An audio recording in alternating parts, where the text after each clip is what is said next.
Okay, so, racism counter. Just that one. So I mentioned I may or may not be streaming today. That is still actually true, even though I just hit the go button. There is a dog here. I don't like dogs. But regardless of the dog, regardless of my liking or disliking of a dog, there is a dog here. And he is barking, because his masters have left him here. So, we'll see. We'll see if I really should say, she calms down a bit. Then we will stream proper. Otherwise, we will not. So, bear with me, guys. Please.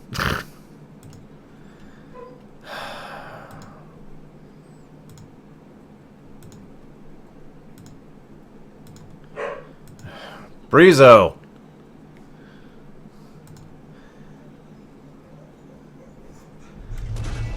Whoops, I'm still on the speakers. Let's pull off the speakers, shall we? No need to deafen you guys. By the way, hi, Vizette, hi, Fat Squeak, hi, Eli, hi, Geth, hi, Q Wolves. What is up? Hi, Seldeer. Hey, Breezo. Look, I'll give you scritches if you're here, okay? If you run off and bark, you don't get nothing. Follow? This is very simple. I know you're a behaved dog. For the most part. Okay? You're not abandoned. I've set out some water for you. I've set out some food for you. They're not coming back, Breezo. Or they just did.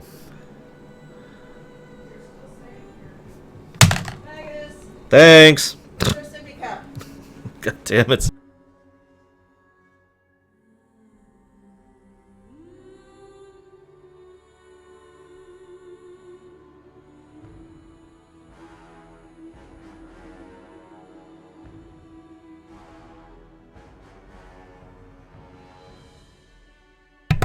Anyways, hi Wellplay, hi Timpa, hi Schmidolf, I am Sonda.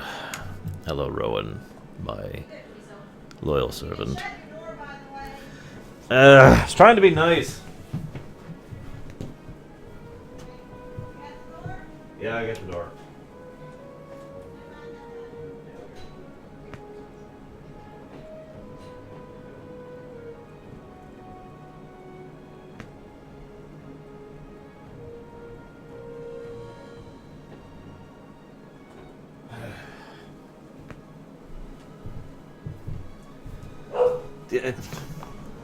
Woof, woof.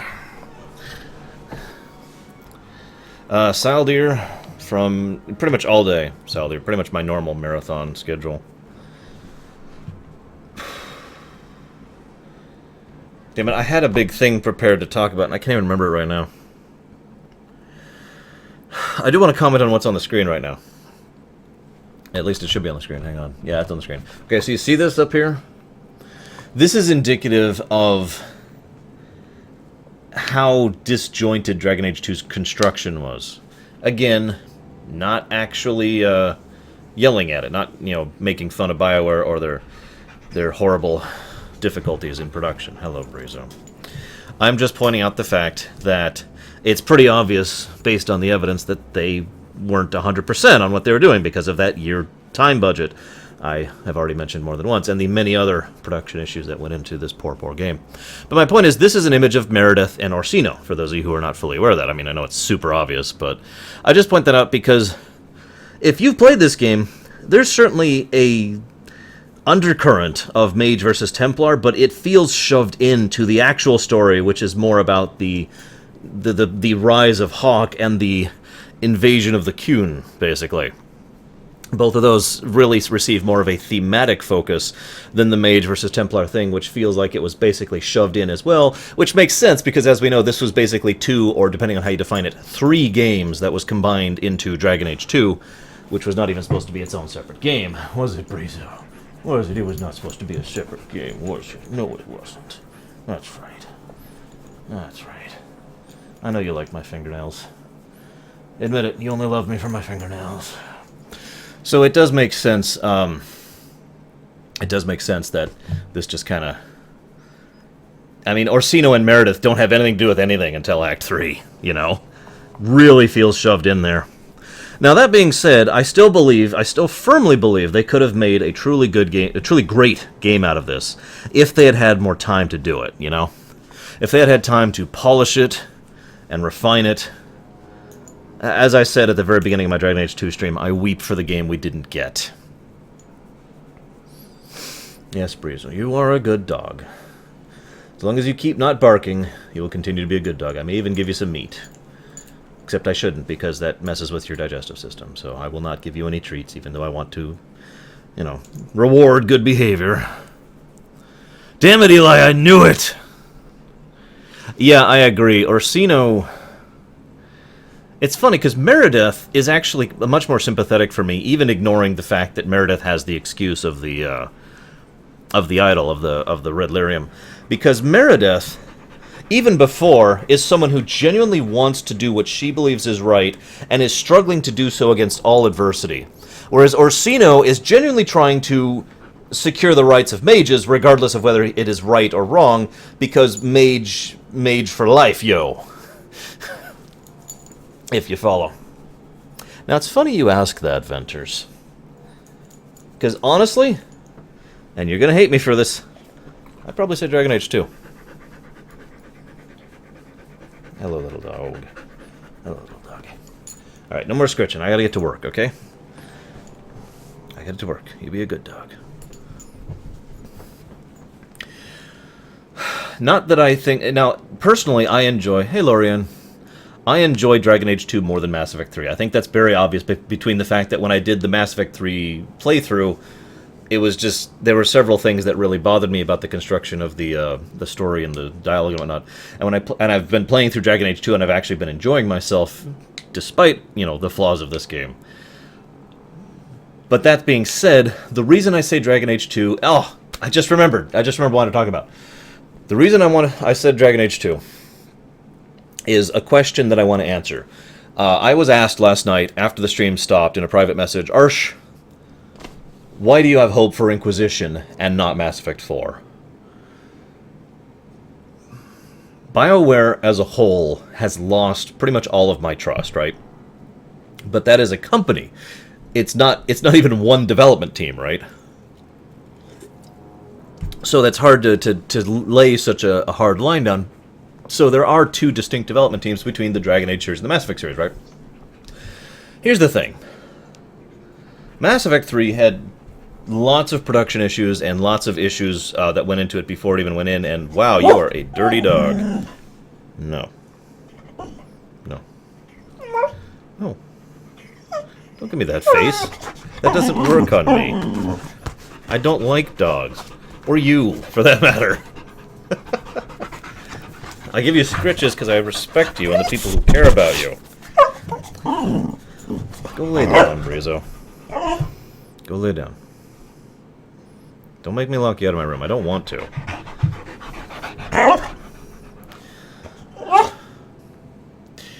Anyways, this is now a dog percent playthrough. No. So,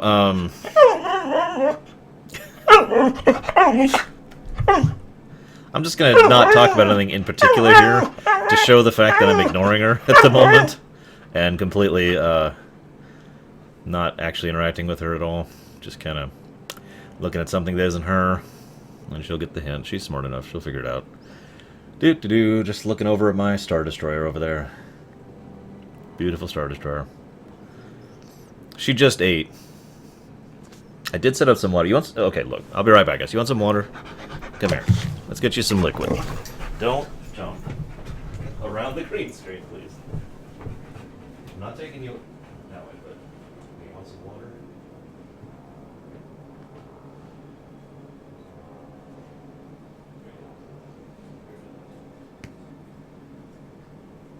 There you go. Now, I'm closing my door, dog, okay? I am sorry. Please don't bark. Okay?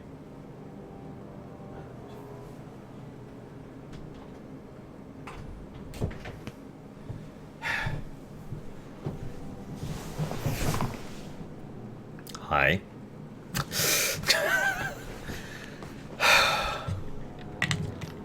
now she is at my door. I can tell because she just slumped against it. Why is it that I have faith in Inquisition and not Mass Effect 4? Because I've gone on record as saying that if I play Mass Effect 4, it'll only be for the show. Now, you might be saying, well, you're only doing Inquisition for the show. That is true. But I'm also... let's just say that I didn't really have to be talked into it that much, as opposed to Mass Effect 4, which you guys would basically have to bribe me to do, to be completely blunt about it. Here's the reason why Inquisition is something I have more faith in than Mass Effect 4. Dragon Age 2. Now, let me explain this.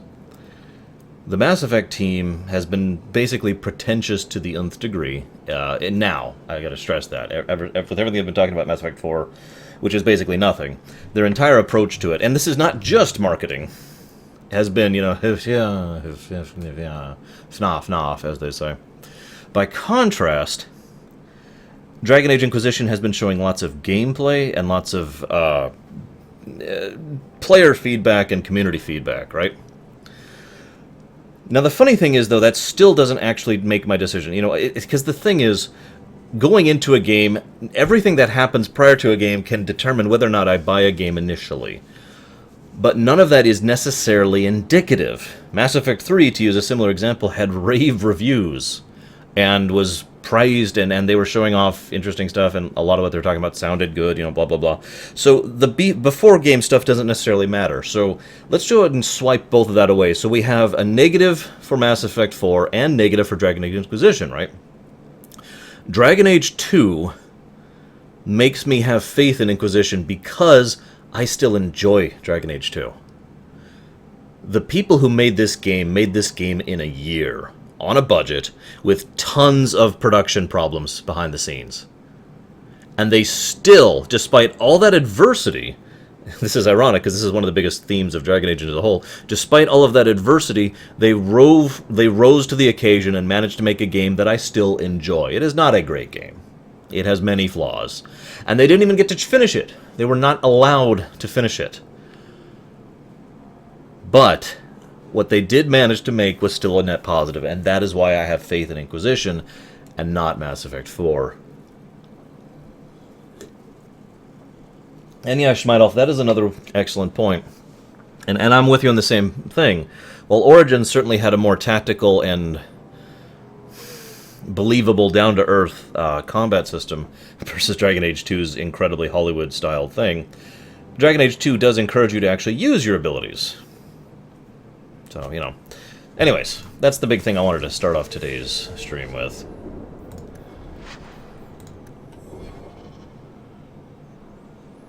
Right, I need to pull up the dog barking again. Okay. So here's hoping, you know. It's still a no-man situation, but yeah.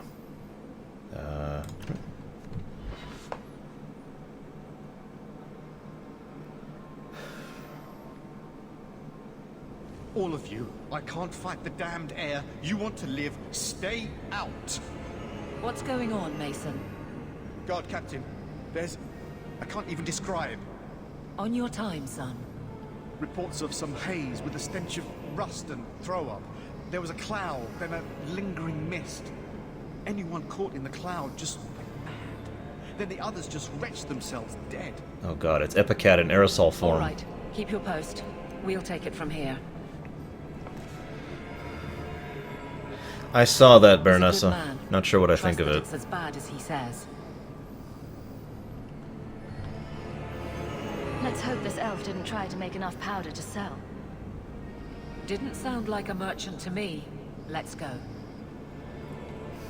Damn it, I don't need more competition from Jim Sterling, who's already way better than I am. It's like competing with sci-fi debris. I already lose. We need to stop this mist. Find the source. This should do. Trick on those barrels. Has he said why he's leaving the Escapist? Because that would be the information I would be most interested in. Damn it. So, I mentioned that I played on Nightmare difficulty right up until the Aeroshock battle. If you're paying attention, that was after this scene. How many of you hated this section on higher difficulties?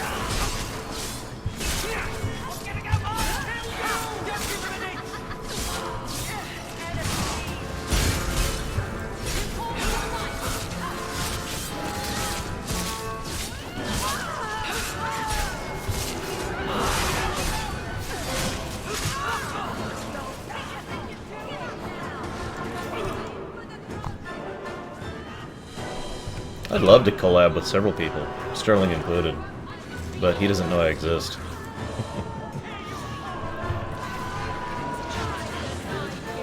Yeah, I still need to do the Bone Pit Dragon. Oh, you mean the first one? Never mind. I already did that.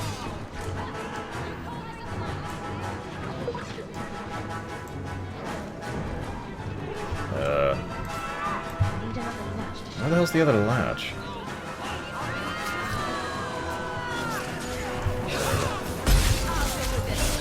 Hey, Titan.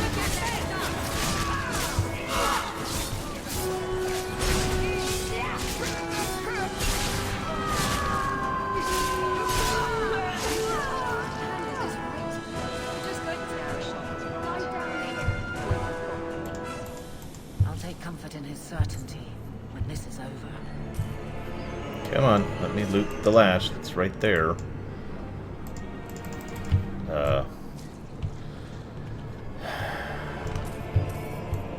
Now can I loot it? It's under his corpse. Oh my god. Wait, there it is. Okay. That's a good question, Impetuous. I think it's just because we're so damned heroic. I don't have a real answer.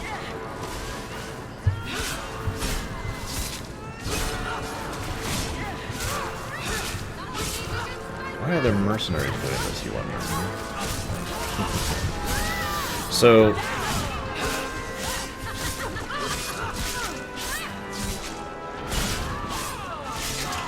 yeah, I tend to agree with that, Saldir.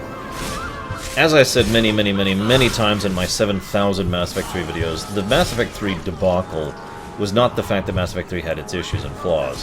It was the fact that after we expressed our concern about those issues and flaws, and if for those of you who may not remember, the initial backlash was not over the top. It was just fans were like, you know, this is not good.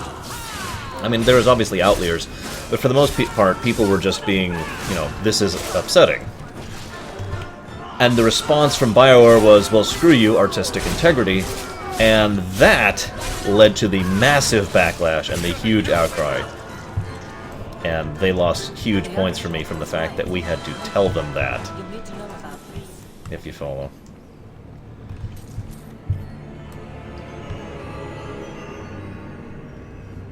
But I digress.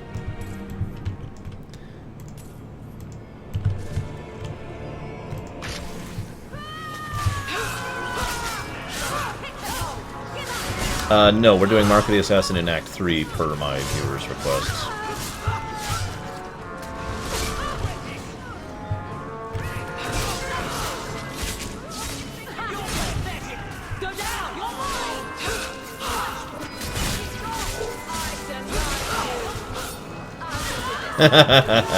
LOL, collective.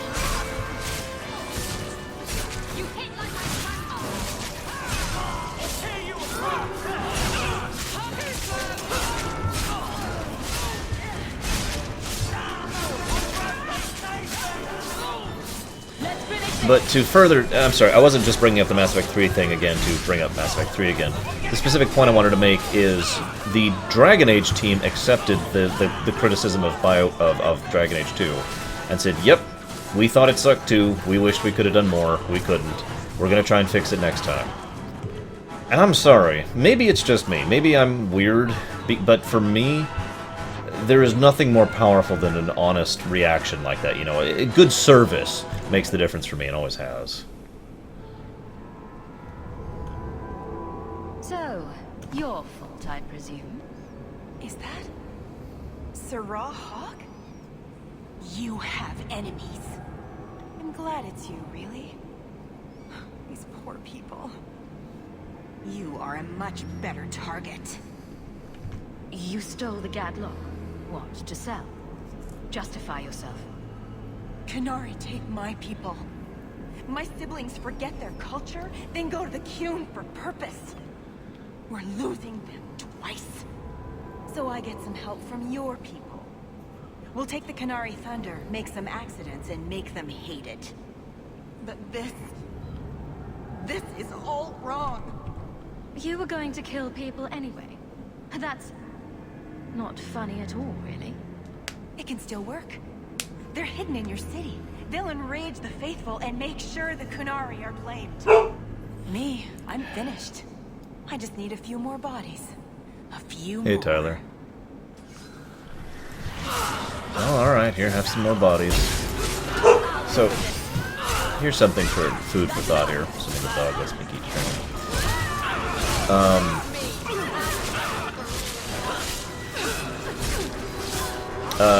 No, Axcac. It's actually gunpowder. It's real gunpowder. In fact, if you remember in Awakening, they mention Gatlock.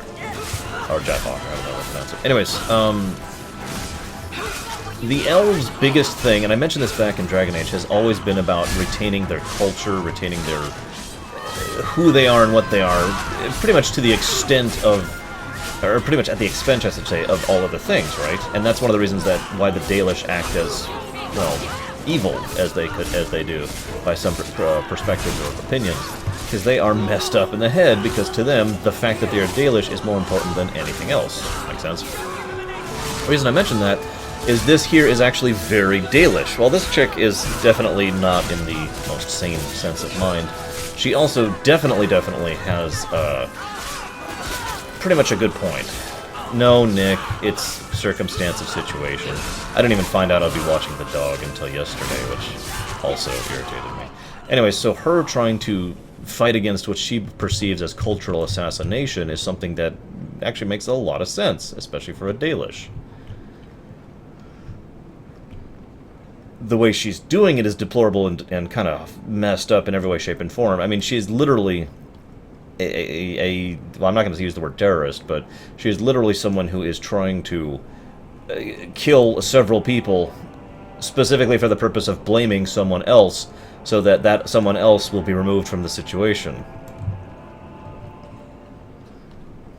We have a lot of hints. Whoops. We have a lot of hints that the old Dalish society, by which I mean the empire that was before the Dales, actually used blood magic, but we do not have concrete facts.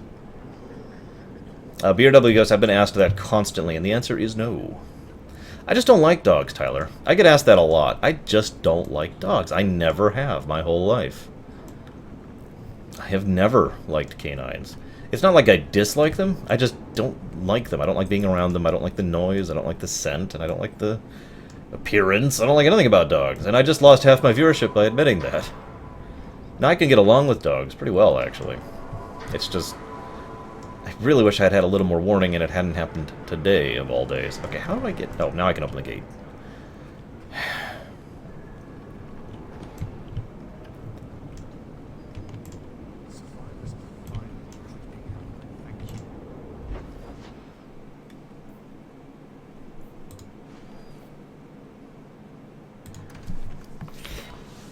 I do not have a dog, Sweet Chasm. That is my mother's dog. She is in the area taking little Minizan out to a rodeo. So the only person left here is me. And they actually live in Indianapolis. You just go ahead. I have to pamper a kitty. Okay. So they drove down here, dropped the dog off here, and now it is here. That's all. In all honesty, I'm not a huge pet person in any sense of the word. So, I was wrong about our thief. You'll get used to it. They say we were careless with our trap, that this is our fault. But even without the Sarkamek, there would have been death. This elf was determined to lay blame at our feet. But your feet didn't do anything wrong. Did they? Whoops. I admire conviction with a focus, but your kind are truly committed to Yes, weakness. the muck. That's the point.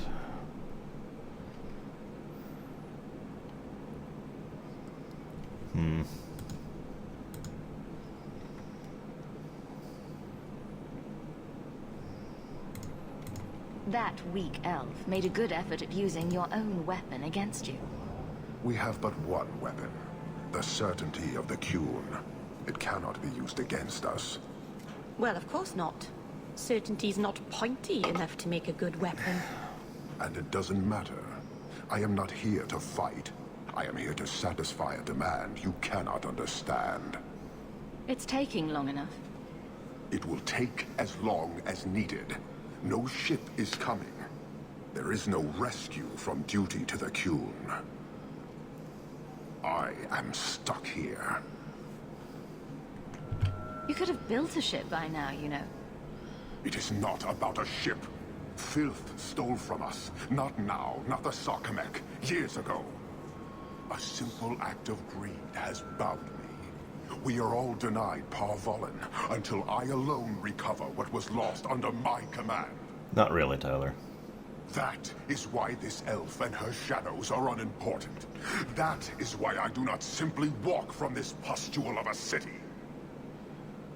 Fixing your mess is not the demand of the Qun, and you should all be grateful!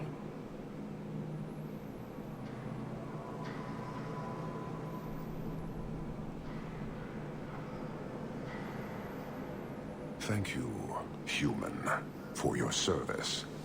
Leave. This could get bad. The Viscount should know.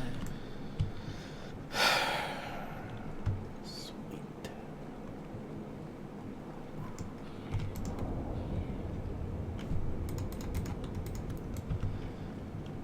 Do we know where the Qun started? Because I don't actually remember off the top of my head.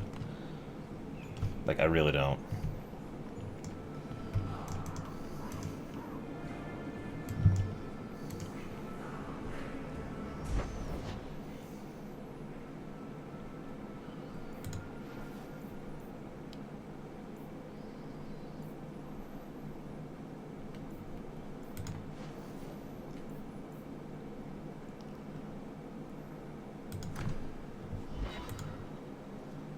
Yes, I do Venters, but not as severely. And not as brutally. Now, who founded the Qun philosophy? In other words. Good luck getting in. I've been waiting. I don't mean the Qunari. To make the distinction clear, the Qun is a not quite religious philosophy. The Qunari are those who follow the Qun.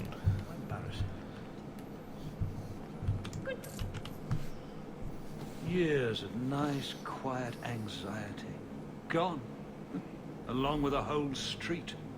An accident on purpose, more or less. Right. A mad elf pushed by zealots, likely hidden in the very groups I have to appease.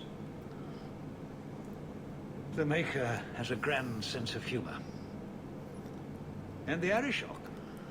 I suspected he had no plans to leave. I didn't know it was just as annoying for him. You know, this guy really is just I mean, we've seen several weak leaders, including Kalen, but this guy is the most pathetically weak-kneed, sad wretch of a leader I've ever seen in this series, I should say.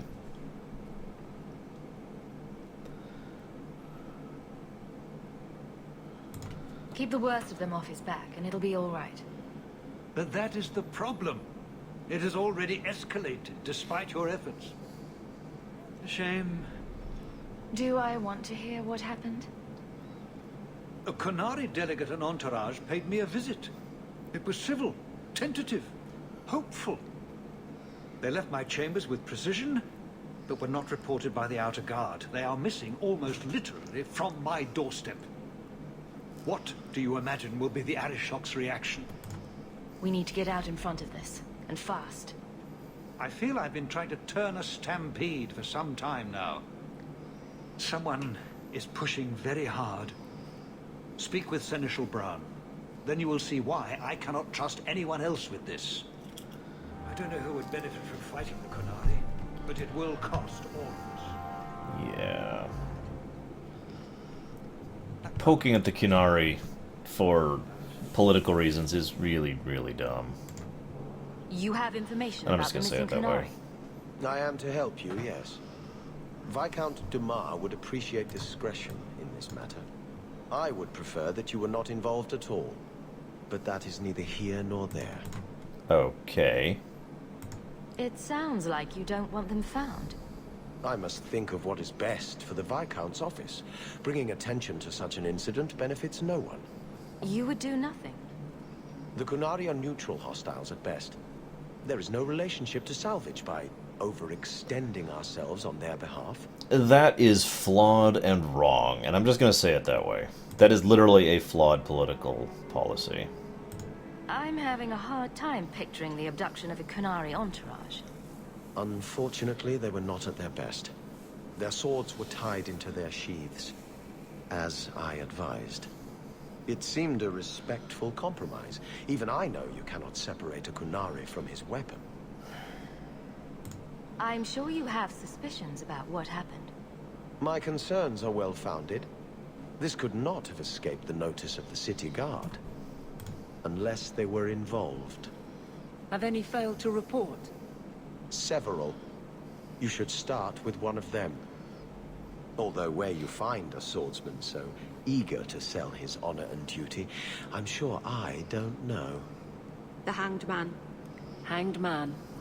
No question. Right. Then you know what to look for. I can't imagine this has occurred without notice. There is always a weak link.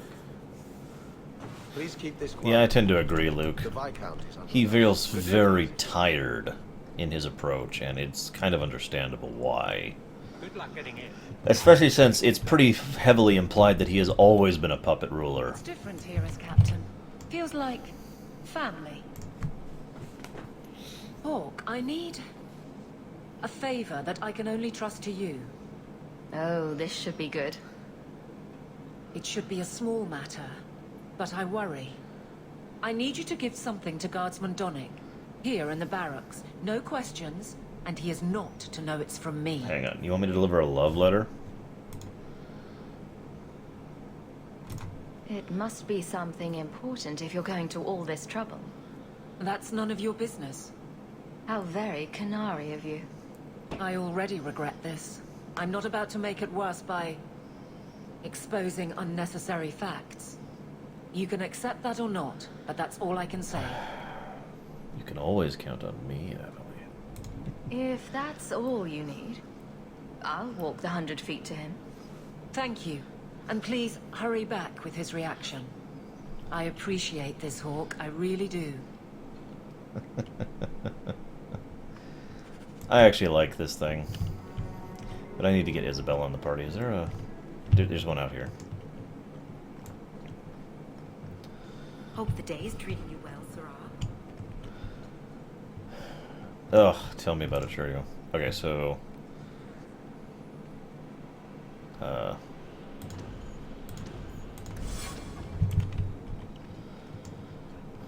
day, Sirrah.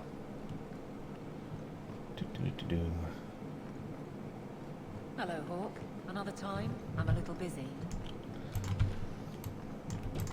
What are you doing? Don't talk to him with me here. Right, right. I need to get rid of her. Whoops. Back we go.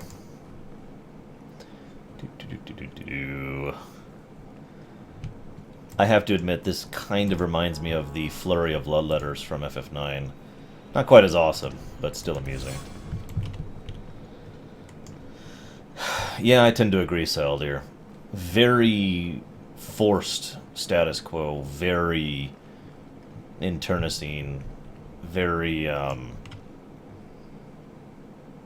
blind to anything but their own particular perspective on things.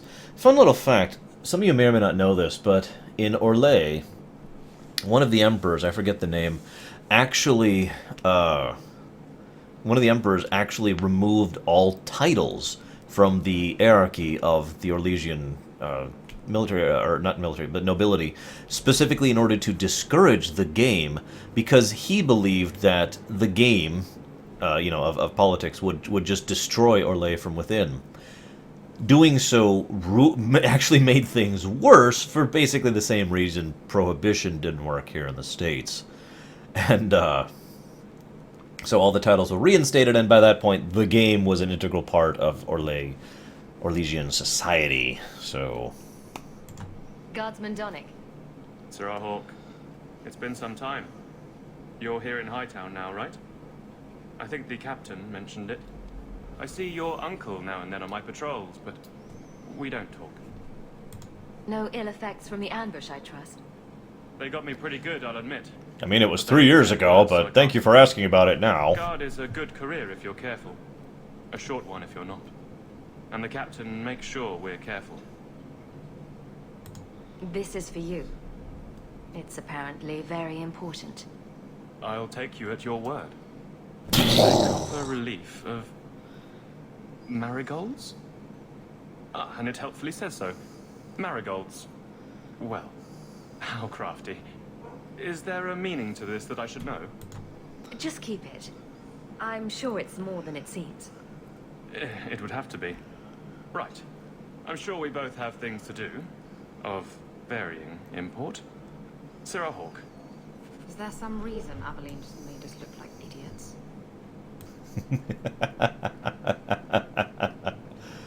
This is so appropriate. I actually know people who are like Aveline when it comes to relationships in general, not just romantic ones, but interactions with other people, societal interactions, you know. Just don't know how to do it. You're back. Of course you are. You're efficient, get things done, good or ill. So, how did Donnic react? To your garbage, you mean? I thought it was clear. Metal is strong, copper ages well, flowers are soft. I've clearly gone about this the wrong way. Don't talk to him again. I love it. Just take this, the patrols for next week. Post it to the roster and just... listen. Really? Just walk over there and post the roster? I want his honest reaction without the captain present. You could just have him hauled off. This isn't about an accusation I can put in a report and explain. I need someone unofficial. Alright. Alright. Posting the roster just over there. Yeah, I want to know Rigel, I tend exactly to how he agree with reacts. you. This is incredibly That's cringeworthy. key. Again, I actually really enjoy this, but again, I know a lot of people like this in real life. Not enough. And, yeah, the end, basically. Hey, Donnic! Whose pucker have you been greasing to get Hightown? What? You're daft. I'm working dockside on those smugglers. Says here you're guarding the square. Always been a make-work job, that one. You someone's pet? Check your eyes. It's a mistake. Says the pet. You have got to be kidding me. What did I do to get that post? Matchmaker, matchmaker, make me a match. Find me a find, catch me a catch. Donnic thinks I'm punishing him. But Hightown is a safe patrol, a reward. You wanted his reaction. All right. I can fix this. I need 3 goats And a sheaf of wheat. You'll take them to his mother. It's a dowry tradition. Maybe it will smooth the process. Hold a moment. You're sweet on the boy. So help me, whore. I will break you. Oh, this is glorious. All this flailing is her idea of courtship. I love it. If it's got...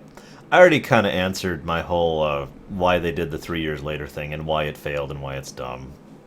Shrug. I don't have anything else to add to that. Aveline, you know you can Hey, talk to Roselia. me. And hey, Fitzcott. What am I to say? That a grown woman can't speak her mind? I've been focused on being captain for so long, that's all I know. I'm confused. Wasn't Lady Manhands married already? That was a long time ago. It was easier, or seemed to be. Why not be with me, Aveline? I do like gingers. So you've been by yourself since we came to Kirkwall? Wait, you've gone 4 years without. You must creak like a rusty hinge. Many people have their lives because of me. But poor you. No life of your own. We both place others above ourselves. I happen to do it clothed. You're splitting hairs, but wishing someone would split yours. I've had enough of your loose lips. Like many, I'm sure. This is great banter. Touché, prig. Slattern! If I might put this back on track. Oh my god. I like how Isabella's actually teasing and Aveline's actually upset.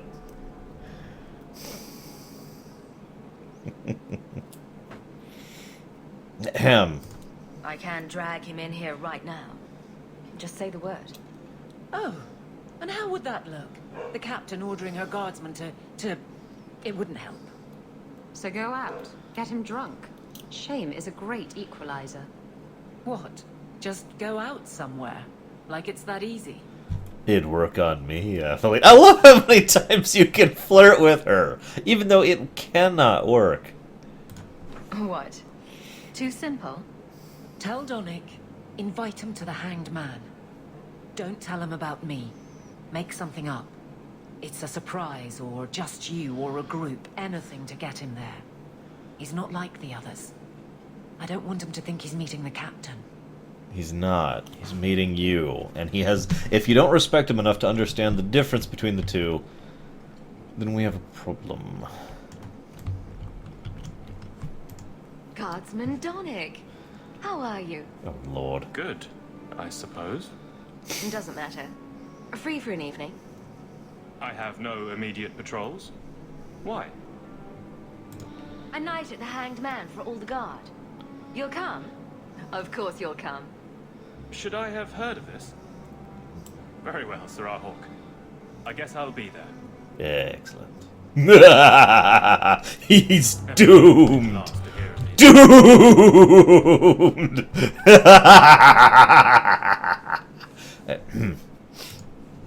What? He is so doomed. Oh, I am highly amused.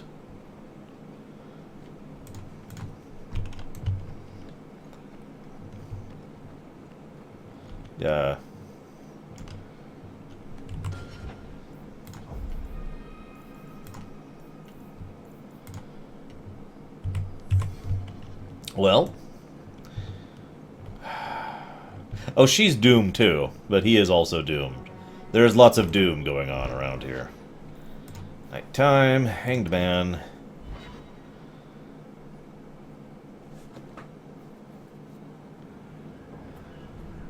Yeah, we'll talk to you two in a moment.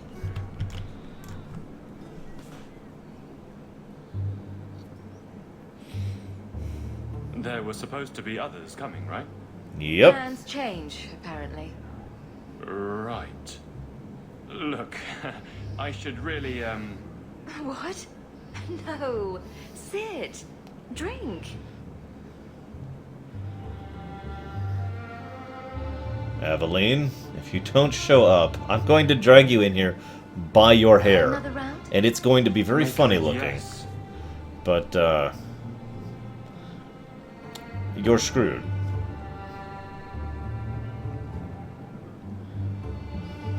Don't you dare chicken out. I will drag you by your hair. I will. This is not an idle jest. I will hog tie you, hoist you over my back, and fling you at the table like an artillery shell. So, Aveline is great. Look, if this was all an attempt to get closer to me through the captain, you're just not my type. All this playing shy business. I like a little backbone. I have to go. Thanks for the drinks.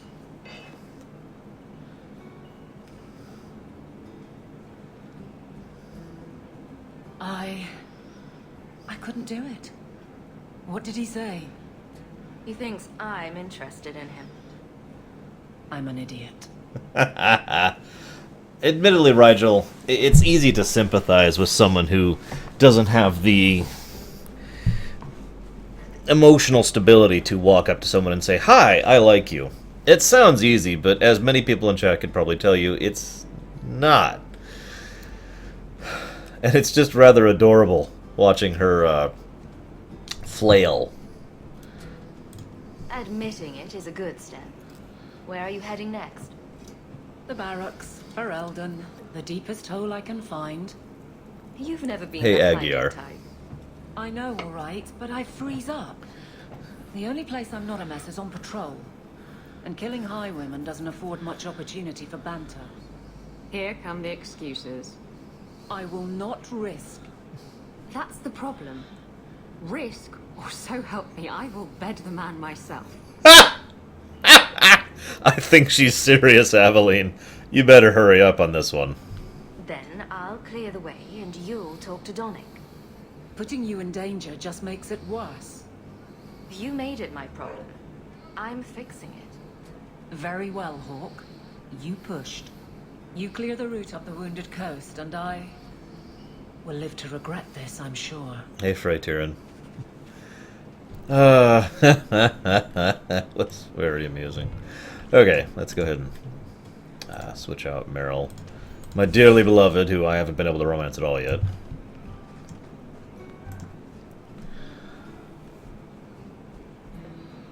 Well, you're throwing coins around like there's no tomorrow. That's right, woman. Tonight I'm paid and blessed, and all I had to do was turn my head. To all my friends. You don't have any friends. Hey, Zeiss. Hey, step back. I know important people. We're gonna show this city what to do with heathen oxmen. Aveline, could you deal with this? Guard Captain, would you like to have a word with your man? Guard captain? Who? What? Who? Who what? I don't... Who bought you? Who bought the honor of a proud guard of Kirkwall and made him a drunken Mabari bitch? I don't know. He was a Templar, I swear. He had the seal of the Grand Cleric and everything. Tell him done, Crispin. It's true. Hit him. The penalty for abandoning your post is 10 days on the wall. I expect you to report in the morning. Uh-huh. It's nicer than I would have been. There's your answer. A Templar. With the Grand Cleric's seal, no less. Well done.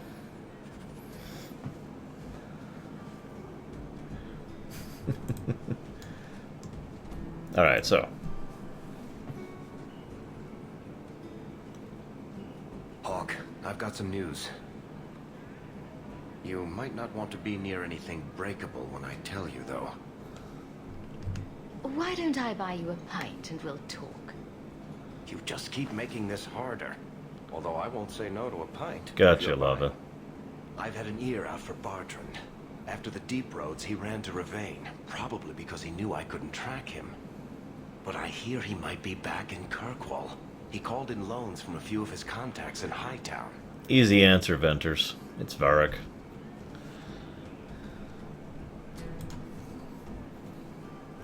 Man, I know it's him.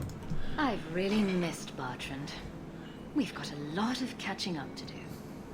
I agree. Bianca's been missing him something awful. Let's stop by his new house. Welcome him back to the neighborhood and all that. Oh, agreed. We want to be friendly and neighborly, right? I never have affairs with my crew. Once they see you naked with your ass in the air, they think they don't have to take orders. And here's a texture. Men. Oh, you have to be twice as tough to earn half as much respect. So did the crew member mutiny? I mean, after you... You know.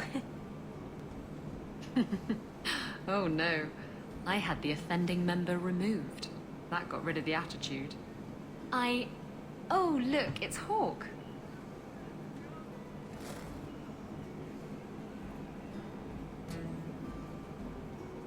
I like big boats. I cannot lie. Really, Isabella? Well, I do. Blighted Demon knew it too. I'm sorry I abandoned you in the Fade. That was foolish of me. I mean, I didn't even get the ship in the end. I don't blame you. I understand what it's like to be under the influence of a demon. You... what? That's it? No angry rant? Are you trying to get me to jump into bed with you? Because it's working. What? I'm going to pause for a moment to answer BRW Ghost's question. The idol did jack up Bartrand as soon as he held it, and he was going to betray his brother all along. I've mentioned that yesterday. It pretty obviously had an impact on him, though, immediately, and then just kind of kept getting worse and worse and worse. Well, I really need the friendship points with her, so...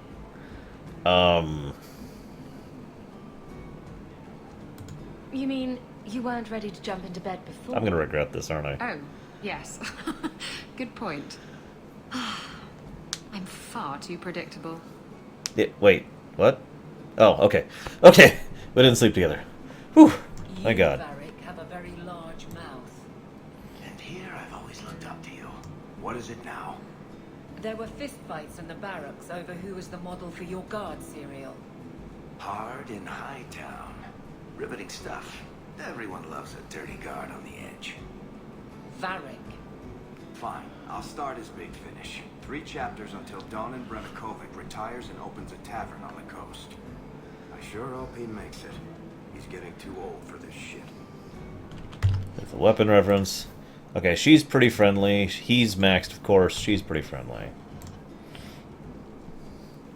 I've got something for you, Varric.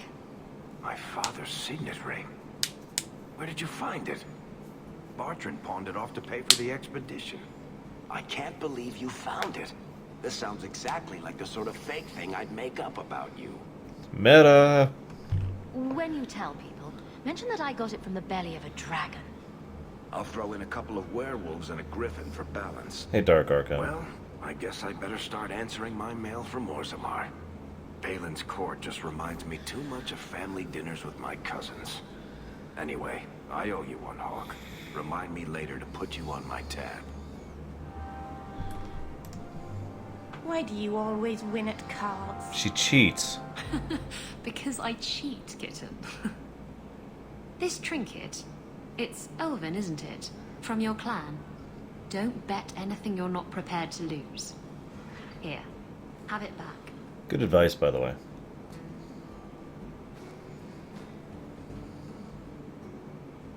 A jigger of your finest whiskey for my friend over here. The Hanged Man's finest isn't much, but it'll get you just as drunk as anything you'll find in Hightown. And you'll wake up and find someone stolen your trousers. That's when you know it's a party. I thought I'd have to watch myself around you, but as it turns out, you're all right. Okay, we're not doing the second one. What do you mean I'm all right? You don't judge people. You're not afraid to get your hands dirty. You know, little things like that. If I had someone like you on board my ship when the storm hit, maybe we wouldn't have been shipwrecked. Maybe you would have been shipwrecked sooner. I'm a terrible sailor. Are you? I suppose I'll have to keel haul you till you shape up. That sounds terrible, really. But then again, I also know what keel hauling actually is, and it's not pleasant. I have something for you. Ooh, what's this? Oh, isn't that just the cutest thing? The best thing is below decks. Baby animals are cute. Ships, not so much. Thank you, Hawk. This was a thoughtful gesture. Yeah, like I said, Bregman. Storm. Okay, her friendship is pretty high. I think we're safe. And probably not going to lose her. So, yay!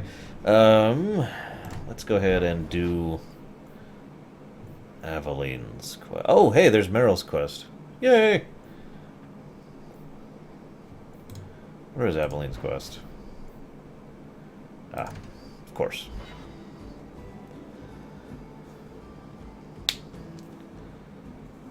Of course you'd like Isabella Fitzgod. You have got to tell me what was in that box, Rebecca. Yes, Rigel. Which box? Sort of. I've opened so many. Well, those two, but later. Right now, that Kunari relic. I'll make you a deal.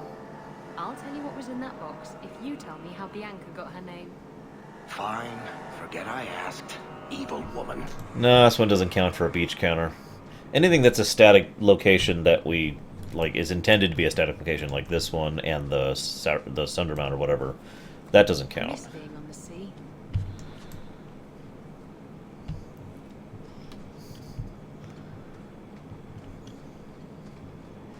Yeah, by the way, in case I'm not being overt enough, she is the reason the Kunari are here, and her ship was basically obliterated by the Kun ship, because of course it was. Because they're basically superior in every way to our ships, especially her ship. Tarred and Feathered is worse, definitely.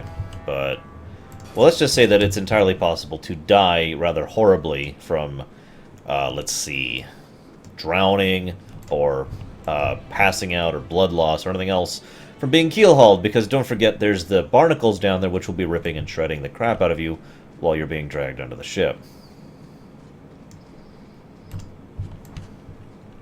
Which is not as fun as it sounds. And if it sounds fun, what the hell is wrong with you, man? And by man, I mean, well, man, because obviously Baroness is the only one who would actually like doing that. No judgment, it's just, you know. Don't make me kill the one guy who's 1,000,000 miles that way. Don't make me do it, game. Don't make me do it.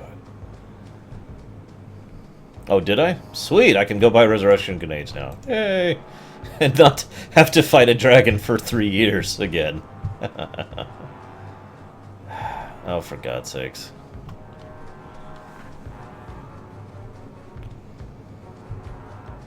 Well, yeah, Naxcac. I mean, it's not guaranteed or anything, but it is possible.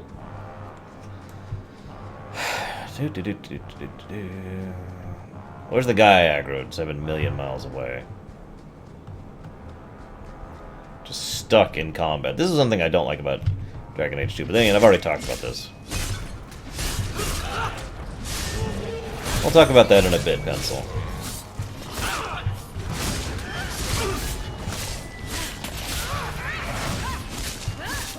Of course I have Crispin. I do it every day.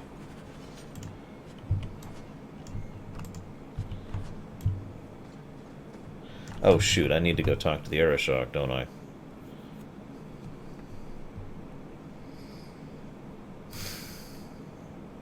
No, not yet.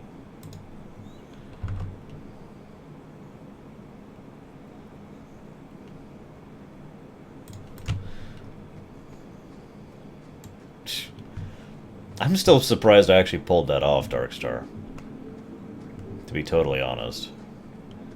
It was kind of a near thing, too. I was down to, what, 5 health potions? I know it was single digit.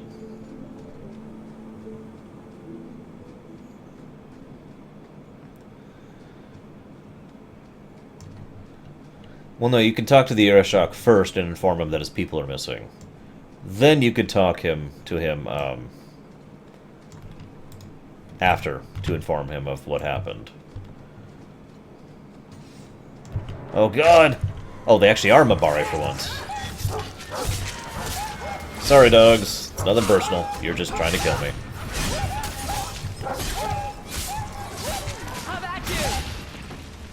The super optional of Dragon Age 2, Axe-Kek. Now, some people would ask, what does that mean? Because they may have not heard me define super optional. There's only ever one super optional in a game. It is, well, okay, that's not necessarily true. But the point is, the super optional is singular. There is the hardest fight in a game is the super optional. And there's some other things that help define it as well. By contrast, there are several optionals, which are just, you know, difficult. Such as, say, Odin and Leviathan and Ashura in FF4, for example. But those are not the super optional. So this route's pretty quiet? Yes, and it's a real nice night for an evening. As you say, Captain. Awkwardness. Yes, as I say. Maker, she's bad at this. It's funny you say that, Braven, but I share not any of the story details of Zenasma's reality within the Imperium.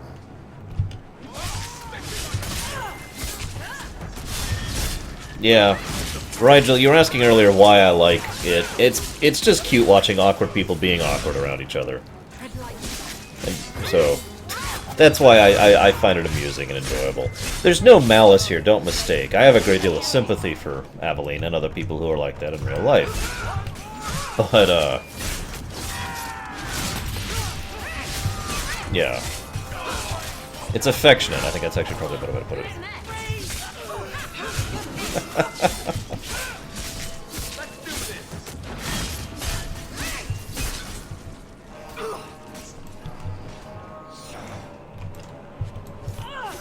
Now you hit like my grandmother. I don't know, my grandmother could hit you pretty hard. If it isn't done right, the blade can be too soft. Quenching the steel is a vital step that can make or break a sword. Right. A blade for every purpose. What do you think about blades? I'm sorry, Captain. I drifted off a bit. Right, of course. Painful. I'm just trying to explain, Rigel. I understand why you don't like it. I'm just trying to explain why I like it, if that makes any sense. Alright, let's continue clearing their patrol for them. The irony of this, and this is so beautiful, they would be doing so much better if they were actually fighting these people I'm clearing for them. Because they would have that common ground to grow from, because that's what most social interactions work. You start with a common ground and you build from there.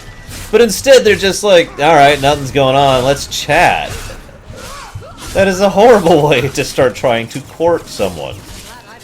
Let alone try to actually initiate some kind of social dialogue. I mean, for God's sakes.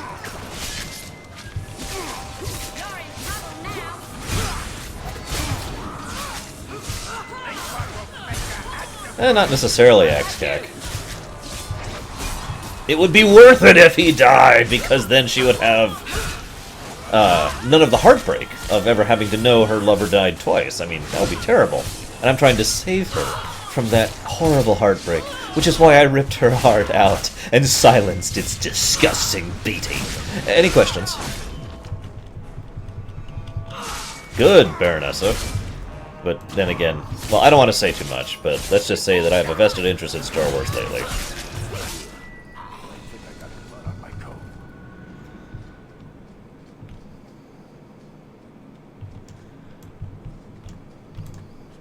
Yeah, it kind of does, Lava, actually. Tons of raiders, tons of slavers, tons and tons of crap around here. Well, guardsman, good patrol. I think we're done, and...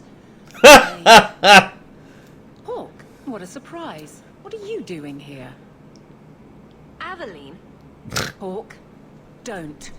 No, you don't get it. We don't have all night, you know. Would someone please tell me what's going on? You're a daft couple of... Oh, take a hint and bend her over a basin, will you? Captain? I should get back to the barracks. I thought we were friends. Friends sometimes push. I have to fix this. He'll file a complaint, ask for a transfer. You're coming to the barracks to explain why you put him on the spot. Double time, Hawk, or so help me. This isn't Schadenfreude, Crispin. Because there's no malicious intent. I already explained that. This is genuine affection. After all, I have every intention for things to work out properly for her. I want her to have the happy ending here. I actually like Aveline. It's like when I laugh because my sister gets horribly lost in a dungeon. There's no ill intent there. It's not like I want her to suffer. And if she was actually upset about being lost in a dungeon, yes, she has a dead, then I would, stop laughing and step in to help her. Aveline is someone who,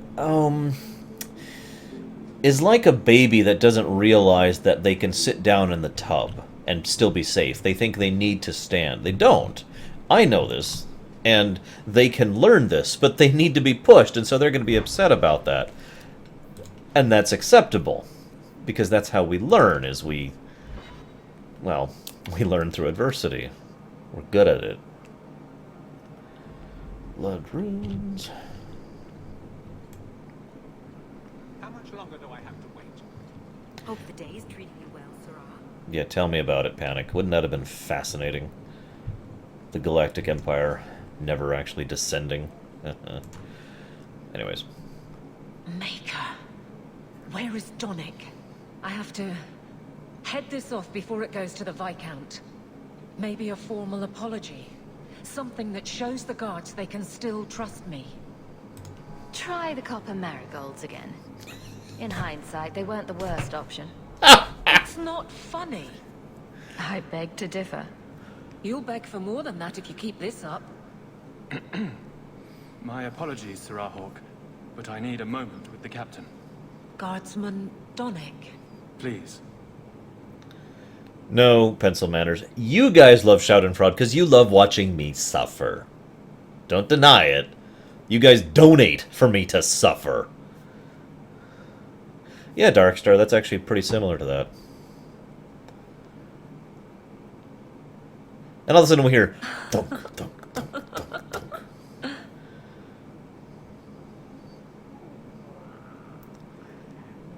thunk. Wait, really? On their first date? Wow, Aveline! Isn't that a little, okay, whatever. I'm not here to judge. You're a grown woman. Aveline. Guardsman Donick did not file a complaint.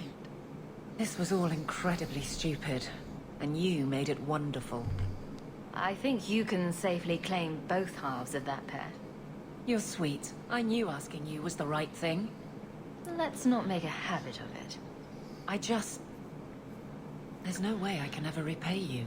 Well, there Perhaps is. it's simple. No, I'm kidding. Thank you.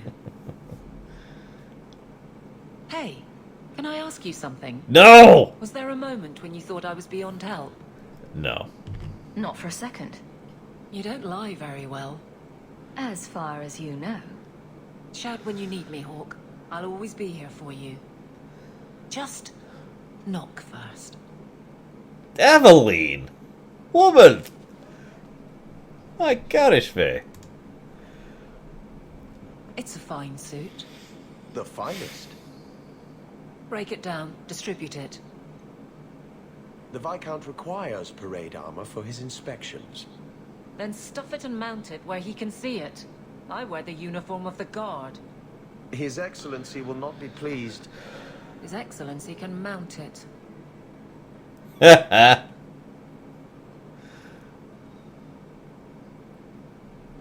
Trouble, Hawk?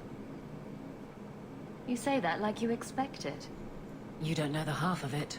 I'm not And that why don't bad. you, by the way? Why aren't you tail deep in the problems of this city? Sure, you do good, but petition a title, take a job. The guard is always looking. That's a bit harsh, given my record. Maybe I'm just sick of being the first stop for complaints about people like you. People like me?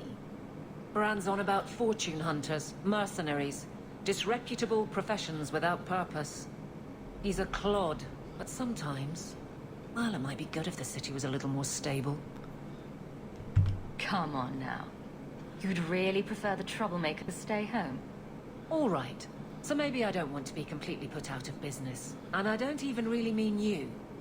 But some people, they go on without regard and then act surprised when someone starts a circle. There are warning signs, you know. It's worth saying. Foreshadowing. Da, da, da, da. And now we're not going to level just in case Banana sees this in the future. So, I have a weird question for you guys. If you had to pick one of the Dragon Age 2 companions, not Hawk herself or himself, but you had to pick one of the companions, and this is a companion you were giving the ownership and rulership of Kirkwall to, specifically, giving them the Viscount position. Which would you pick, and as ever, why? So we did that.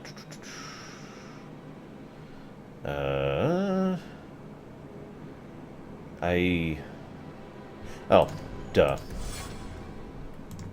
I need that Y, though. The Y is important.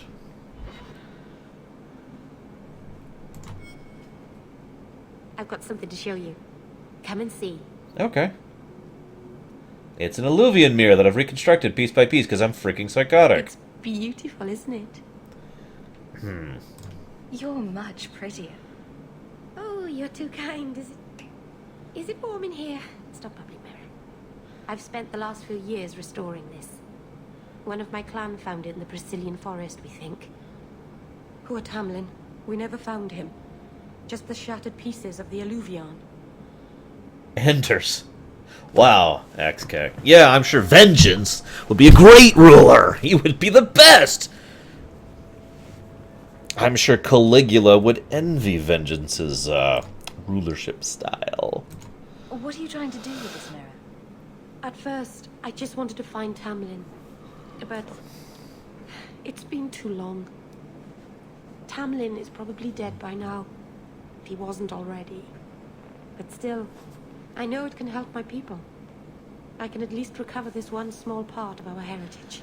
I noticed a lot of people are giving the same general thoughts I have, because my answer is Varric. Even though he is very much the kind of person who does not want power and does not want to be a leader, he is very good at leading, and he demonstrates this through his business acumen throughout the course of the game. And he's probably the most intelligent, fair-minded person in Dragon Age 2. So, yeah. That being said, I agree with most of the reasons you guys are giving. Aveline is someone who would probably be eaten alive politically, but thanks to her personal power and her charisma and the, shall we say, military side of things that are on her, I think she could make it work. I definitely think Sebastian would be a viable answer as well, given his already usage and knowledge of politics and his standing, which he could use to his advantage, etc. I don't think Isabella would work, and I know Fenris wouldn't work. In fact, I'm pretty sure Fenris would view that as punishment. Granted, Varric would too, but yeah. This thing is what made the Keeper send you away, isn't it? The Keeper wanted me to destroy the fragment I kept. She said our ancestors meant it to be forgotten. But it's a Keeper's place to remember. Even the dangerous things. We argued. I left. She's wrong. This mirror could teach us so much about who we once were. By the way, a good backup answer would be the Arashok. Because he would destroy the city! Because, let's face it, Kirkwall needs to be salted. And yeah, Pencil, that's kind of my thinking as well. People who don't want power generally should have it. And not all the time, but they tend to be better equivalents. See, that is a good question. The Alluvion, I've actually explained the Alluvion a bit. We don't know everything about it, but thanks to the Masked Empire, we now know a decent amount more about the Alluvion than we ever did before. Basically, the ancient Elven Empire, whose name I can never remember, and I know someone in chat is going to share it, the ones before the Dales, had constructed a different layer of existence, basically, which is not the Fade and not the Veil and not whatever's behind the Fade, assuming that theory is correct, because that's still a theory, and not, you know, the physical realm. It's basically a form of portal space that allows significant and quick I knew someone would say it. Significant and quick transit. It can also be used for communication.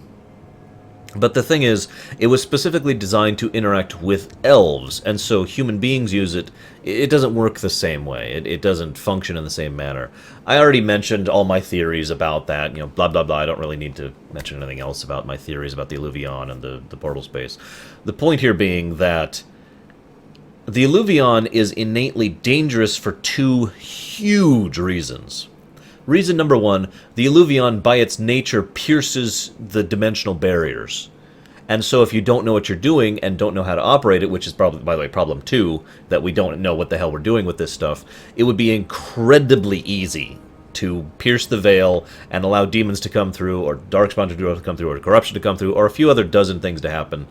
And, well, to put it bluntly, yeah, it's kind of like tinkering with a nuclear power plant. And bear with me. It's something that could be of tremendous use and help if you know what you're doing with it, if you know how to use it, if you know how to maintain it, if you know how to safely harness it. I mean, think about the sheer level of complexity that goes into the proper usage and function of a nuclear power plant. Think about that for a moment. Now, it is worth noting that a properly used nuclear power plant is actually one of the safest and best forms of energy we have currently mass-producibly available in society. But imagine you're someone who has absolutely no idea how to use it. All you have is the basic ideas of, we'll say, coal producing power. Nah, not even that, just before that, you know. So, in other words, while there is nothing really necessarily wrong with the Illuvions themselves, everyone who's been trying to use them or function with them basically has no idea what they're doing. Now here's the problem with that, Axkek. You're assuming a false presumption. You were assuming we will never get to that point by ourselves. Oh, Friendship 1. Oh, that's a terrible episode. Beautiful, but so terrible. Now, so there's two... To be a little bit blunt, I do think the Illuvions should be destroyed, and my reason why is because we should get to that point ourselves. We should go ahead and advance ourselves to the point where we can develop our own nuclear power plants, rather than giving nuclear power plants to someone in the 1400s. And assuming that they will go ahead and try to understand and work with them, and all the incredibly negative consequences that come from that. So, yeah, thorium, Shadow. So, yeah. Now, Morrigan... Well, see, the thing is, I'd like to say Morrigan got lucky, but the truth is, we don't know. We have no idea what happened. We know Morrigan survived, because we know she's in Inquisition. I know, no man. But that was the first thing that was spoiled for me about Inquisition, like a year ago. But we don't know what actually happened. We don't know if Morrigan got safe. We don't know if she knew how to use it because of the text she learned from Flemeth. We don't know if she... I mean, for example, to keep this analogy going, it is very possible that she had the full detailed readout and schematics of how to use and maintain a nuclear power plant of thorium in order from Flemeth, because Flemeth, of all people, would probably know that kind of thing. And Flemeth is definitely someone who would probably maintain that knowledge, because that seems very in keeping with her character, at least for me. Or she could have just gotten lucky, because she only needed it for this one trip. By contrast, everyone else who has tried to use an Illuvion, with one other exception, it's basically gone to hell and back. Yeah, I know, Axkak. It's... Here's the funny thing. There is one other exception. In Masked Empire, I forget her name, Briala? Something like that? Does actually succeed in reactivating and reusing the Illuvion network. That's one of the reasons why we know what we know about it now, is they actually managed to go through us, and we see for the first time, you know, from the player's perspective, the insight into how, you know, how to traverse it and whatnot, right? Now, whether or not they got lucky is debatable, but there's no denying that a huge amount of time, resources, and effort was put, basically on a national level, into understanding the Illuvion and using it, even if it was manipulated, even if it was political, right? So that, and again, I want to stress, everything for me is always situation-by-situation basis. So the entirety of Orlais basically pushing their efforts into understanding the Illuvions and working, yeah, okay, sure. I know I'm generalizing, but bear with me. Meryl, by herself, trying to make this work. No, Meryl, no. Now, if you want to preserve it, fine. If you want to maintain it and make sure that it doesn't get into bad hands, because that would be also bad, sure, okay. But this is literally playing with fire. And one of the reasons why I'm always a little hesitant when someone tries to do something like Meryl does here, like happened in the Dalish Origin, and I swear there's like one other big example of that, but anyways, I digress. Do you think the mirror had something to do with Tamlin's disappearance? The ruin we tracked Tamlin to was full of traps and monstrous things. Yes, but we found no body. Space station, that's true. His trail ended at the broken. Why do you want? Why is it you guys want rivalry? I don't understand this rivalry thing. You guys are so weird. What's an alluvion? Long ago, the elves had a kingdom, an empire that covered Thedas, and every city had an alluvion. The mirrors let them communicate across their empire. And move. I don't know how exactly. My people have lost so much. We know almost nothing of the days before Arlathon. This is a piece of our history. I haven't finished my conclusion yet, Fitzcott. I'm just explaining the Alluvion and why it's so damn dangerous. I was asked to do that in chat. I still haven't told you what my decision I'm is. sure you wouldn't show something this dangerous to just... It does all the time, actually, Eli. It's not dangerous, I promise. I fixed it, or tried to. With blood magic. The mirror won't hurt anyone. But it doesn't work. I've tried everything, and I think it's because it needs to be finished with a special tool.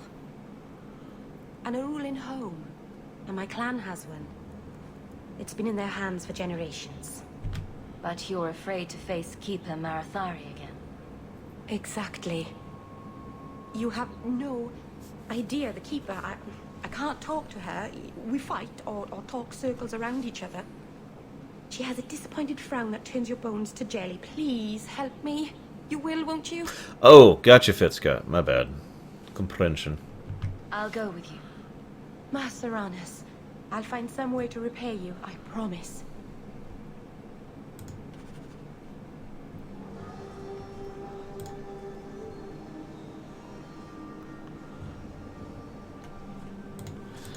Normal human lifespans, XK.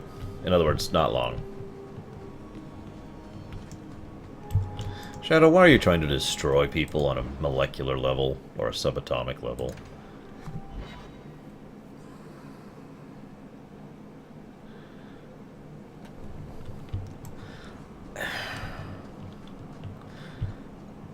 From a neutral perspective, I get the rivalry thing, and I agree with the idea of what Aded just mentioned, but from a personal perspective, I can't bring myself to do it, because it's the same reason I can't harden Alistair, and I already talked about this. It's the same reason I don't like being cruel, I don't like being harsh, I don't like forcing people to disagree with me. It is literally in my nature to get along with people, and to reach out to them and meet them halfway, and form some kind of diplomatic discourse, you know? Fewer than some think. But you never stay with them. No, why should I? But the act of lovemaking is so intimate. I don't make love. What I do is only skin deep, kitten. Don't worry your pretty little head about it.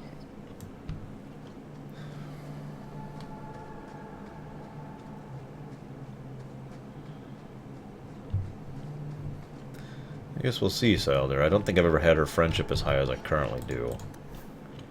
Which is literally maxed.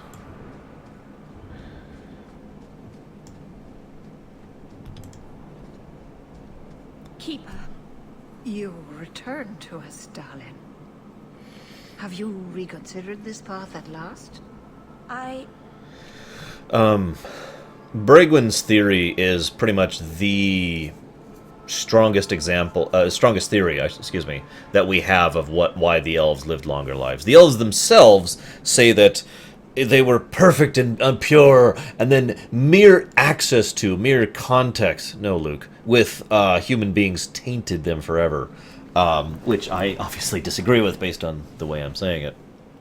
But yeah, the strongest theory is that they did the same thing that Zathrian did, or just used blood magic in general, just kind of ripped out the souls and lives of those beneath them. Because remember, the Arlathane, or whatever the hell they are, had basically mistreated their underclass of elves worse in most ways than city elves are treated, and that says something. Go on. I'm with you. Thank you, Hawk. Keeper, I need the Arulin home. The ancient carving blade that Master Island keeps. I see. You wish to rebuild the No, Arulin. Dustman. I do too. Otherwise, I wouldn't be playing it. I'm Well, invoking okay. Fiasula Varnan. I'll do whatever task you wish. Well, I'm glad to know I can still disapprove. It is your right. I will give you a service to perform if you insist. We appreciate your help. This means a lot to Meryl. I'm glad that Meryl has a friend in you, child. I hope you will look after her. I can take care of myself, Keeper. I don't know, Saldir. Yes, honestly. Dalen. I know. Avar Terrell has taken the lives of 3 of our hunters. It lairs in a cavern in the mountainside. Seek it out, slay it. No one else must fall to its anger. Do this for us, and I will give you the Arulin home. May the Dread Wolf never catch your scent. Actually, that's an easy question to answer, Axkek. The Arlethane were so completely over-the-top decadent and, I hate to keep using the word stagnant, but it really is a good word for it. I mean, these are people who got used to doing things on a year's basis. I wouldn't say they were patient so much as they were a morass, you know? That they were just, they just refused to move, oh, I'm going the wrong way, at all. And so they kind of didn't actually react as quickly as the humans did. So the humans show up and start beating the crap out of them, the elves are just like, huh? And then, of course, there are a lot of other factors that come in. Some we don't know about and can only theorize about. The possibility of humans using biological weapons or diseases or, you know, sending the sick in on purpose in order to fight them, that kind of a thing. The fact that the elves had not... the upper elves, the nobility, the ones who were using whatever it was they were to extend their lives, were so terrified of the thought of dying that rather than reacting as they should, they reacted in terror and just kind of backed the hell off. And so forth and so on. In all honesty, the Arlethane's fall was inevitable, if you forgive me for being blunt. I'm pretty sure just about anyone who showed up with any decent motivation and power could have crushed the Arlethane. Yeah, actually, that's a good comparison, Darkstar. Although I can't think of the name of the space elves, as you put it. All of a sudden. What the hell was their name? I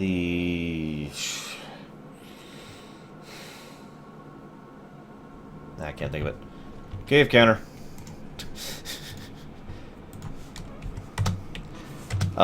We don't know BRW Ghost, but what little we know, the basic answer is no. They were actually just as bad as the Tevinter.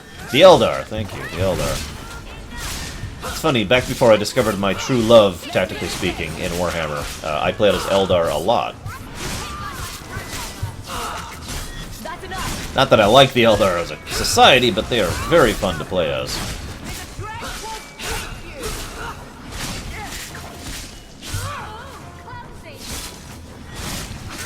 Although I also liked playing as the Tau when they finally came out. But of course, I'm always gonna be an orc boy. You do get results, don't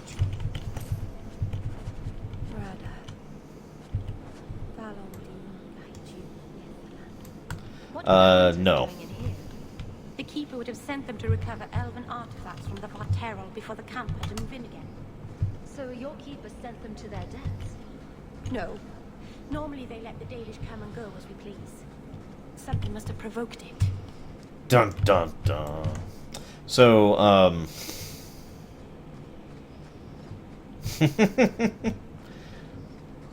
for the Emperor! For the Empire! Wealth and riches to the first man to die! Charge! Yeah, the Tau would be very Qunari, except the Tau are specifically flawed. Now, granted, the Qunari might be. We don't actually know. But the Tau do have the same classism and elitism and the upper echelons of the government. You know, they're much more the Soviet Union than the Marxist revolution that it should have been, kind of a thing, you know? Well, banana isn't on, so I'm going to go ahead and level. There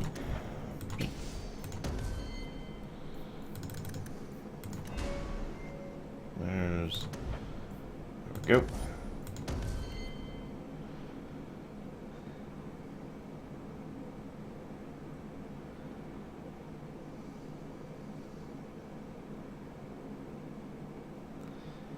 No, I agree, Crispin.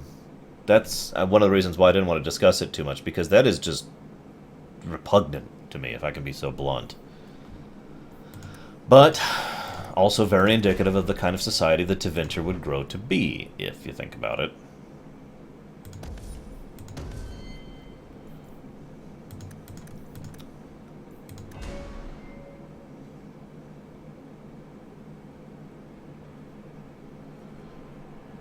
The Sisters of Battle. I don't know, Trinius. I don't believe so, no. Right.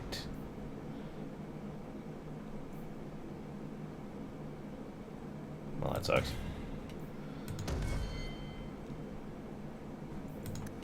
Gotta admit, I do love the vehicles in Warhammer 40k. Forgive me for segueing, but one of my favorite quotes is that several of the tanks in Warhammer 40k can literally, basically tap dance because of how mobile and well-built and designed they are. Well, I mean, okay, there's more to it Why than did that. this happen? But I digress. Oh, Harshal, I am so sorry. I'll tell Inuria for you. Warhammer 40k is also fascinating to me from a setting perspective, even though it is ridiculously over-the-top dark, and in some cases, some of the books and whatnot just get so disgusting that it actually goes way over the line into past Splick and into just, I can't read this anymore territory for me. But there is some fascinating stuff in Warhammer 40k, which is why I know it so well. Also, for anybody who has not played any of the Dawn of War games, I recommend all of the Dawn of War games. They're damned good. They are so good that a lot of the bits and pieces that were added for the Dawn of War canon have actually been added to, you know, on paper, tabletop Warhammer 40k canon.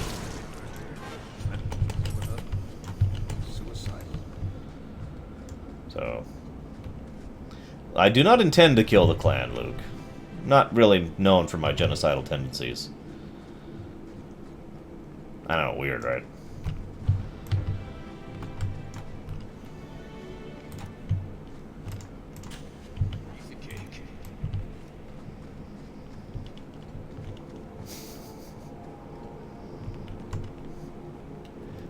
Worse than that, Shadow. In all in total honesty, I can't actually think of anything that has gotten worse than Warhammer 40k. Well, Soulstorm was not as good as it could have been, because we all know that the Dark one, whose name I can't think of, the one right before Soulstorm, was much, much better. But I still like the inclusion of the Sisters of Battle into Soulstorm. That was pretty awesome, and they're a fun race to play as. No, Axkek. I do not, cannot, and have not for a very long time. With a couple of notable exceptions. Lately, I have, and by lately I mean in the last 10 years, I have tried to be a little bit more flexible in my role-playing, and so tried to play characters that are evil on the alignment scale, but are evil because of A, B, and C, you know, depths, layers, etc., that kind of a thing. For example, most people who watch my Oblivion roleplay argue that the character I play there, Arshian Gaia, the Argonian, is evil, but the intent is to make him more than just and I will conquer, you know. But whether or not that succeeds or not is, of course, up to the interpretation of the individual. Moving on. Hey, the Tevinter should be wiped out.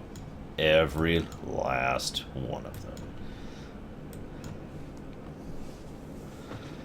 I honestly think that Warhammer 40k is a salt the earth kind of situation, but that's actually a complicated question, because it's either fix the entire society by changing everything, or which would basically be destroying it culturally, societally, you know, personally, etc., or obliterate it and literally salt the earth, neither of which is a particularly good option, which is kind of messed up.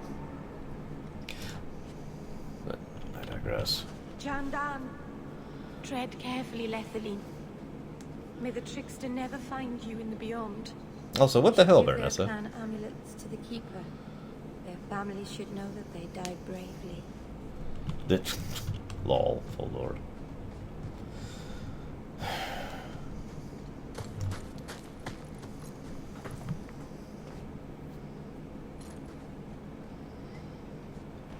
Whoever's hiding had better come out. Unless you're a dragon, then feel free to keep hiding. Hello? Praise Andromeda. Oh, just the ruling I mean the magisters, creators. Lord of Mordor. I thought I'd never get out of... Meryl? And if there are, Paul. Are you hurt? Stay back. What do you want from me? Paul, what's wrong? I'm here to help. Stay back! Don't touch me! Be calm, Paul. We'll help you get back to the camp. You don't know what she is, what she's done. Creators, help me! Someone, please! Paul, no! We have to catch him, hurry! Exactly, Visette. The warp itself is something that is so integral to that setting, and yet removing it would cause massive complications even past the inability to travel. So, you're an idiot, kid. Let me explain why you're an idiot. 1, 2, 3, Hold on, Paul. 4. We're coming.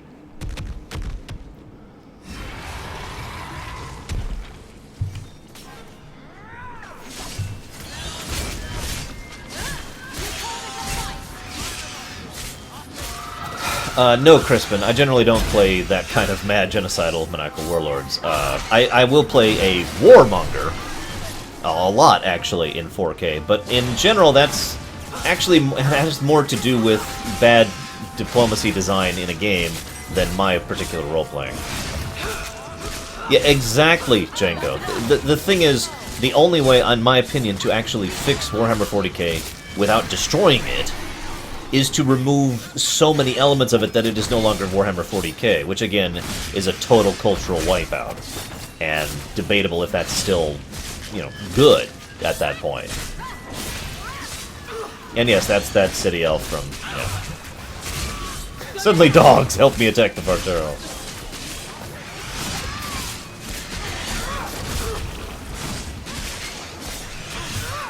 Right, no healers. Okay. Tactics. Self. Health. Less than 50%. Use a health potion.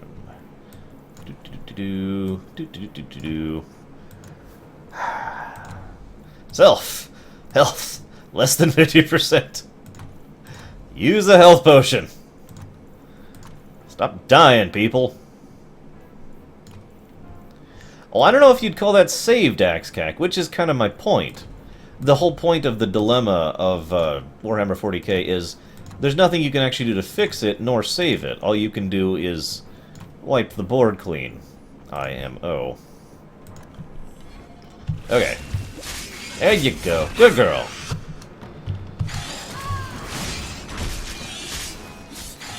Oh, yeah, the daily sacrifice. The people who are shoveled like coal into a furnace in order to keep the Golden Throne going are...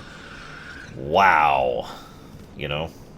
Just wow. You want to talk about death on a massive scale. Maybe it's not too late. Maybe we can get him to the Keeper. She can heal almost anything. He's dead. There's nothing a healer can do now.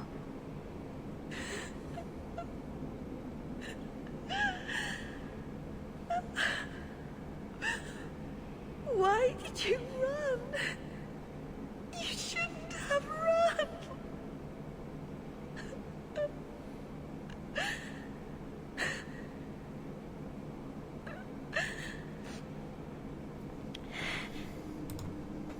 What did you do to scare this man to death? Creators. I don't know. There was nothing you could have done. He was more afraid of me than the Vartero. Paul wasn't like the others. He was city-born, worldly. He ran away from the Denerim and found us. I thought if anyone would understand, he would. Something is very wrong. I want to see the Keeper.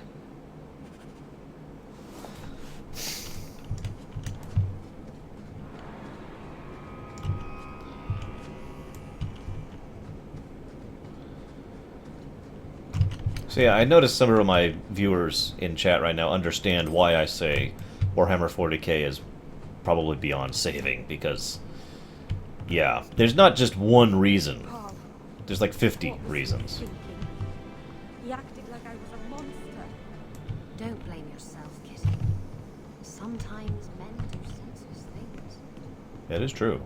We do very senseless things sometimes. I've also seen women do very senseless things sometimes. Sadly, senselessness is not gender limited.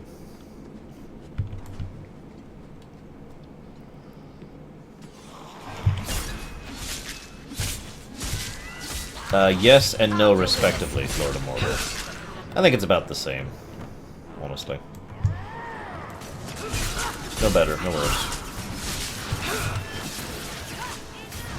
I'll deal with this. Beat you in my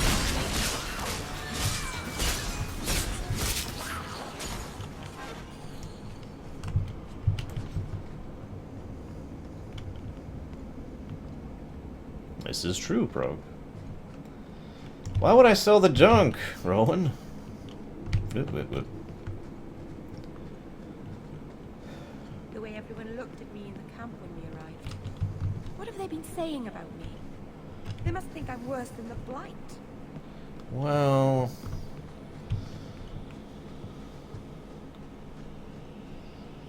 I've never heard the plan. They had no reason to be afraid of me. None of this makes any sense. It kind of is, Scyther, when you boiled it down. See the 1 year fallacy. You think it's over? You hit like my grandmother.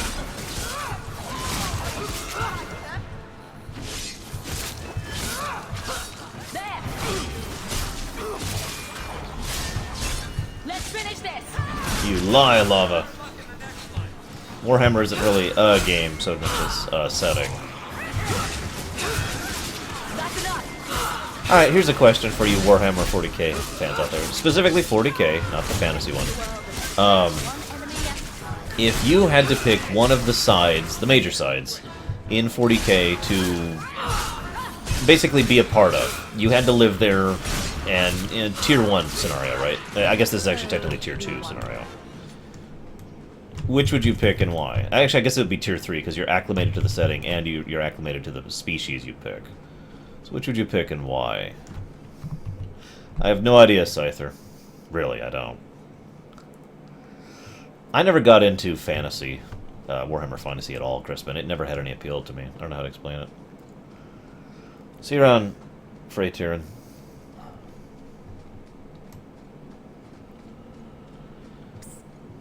I've got some of it written down now. Give it here. Her breasts strained against the leather jerkin, like two wild stallions corralled against their will.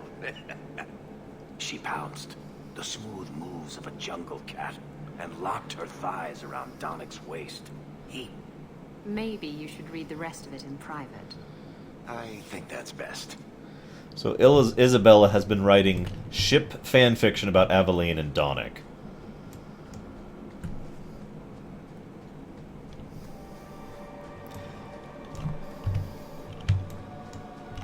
Schmeidolf, I would recommend none of them. They're all bad in their own unique ways. The Varterol is dead. Maceranus. I'll breathe easier knowing that we will lose no more people to it. We found these. I'll return them to their families. We lost Paul.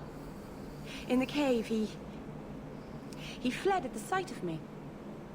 Straight into the Varterol. Many of the clan fear you will bring back the corruption. Or worse, from the mirror. And where did they get that idea? I am their keeper, Dalek. It was my duty to warn them. It's still not too late for you to return to us. Reconsider. There's no need for you to live alone. Must we go over this again? You'll never accept what I'm doing. The Eluvian is a trap. It cost us Tamlin. It led you to blood magic. Will you let it twist you further from who you really are? And who am I? We've done as you asked. Honor our bargain. Give me the Arulin home. Hawk, because Merrill won't listen, I give this heirloom of my clan to you for safekeeping. As long as you guys don't ship me, I'm Please, okay with it. Don't let her do this. Or any of my characters. Thank the creators. I thought maybe she'd go back on her word.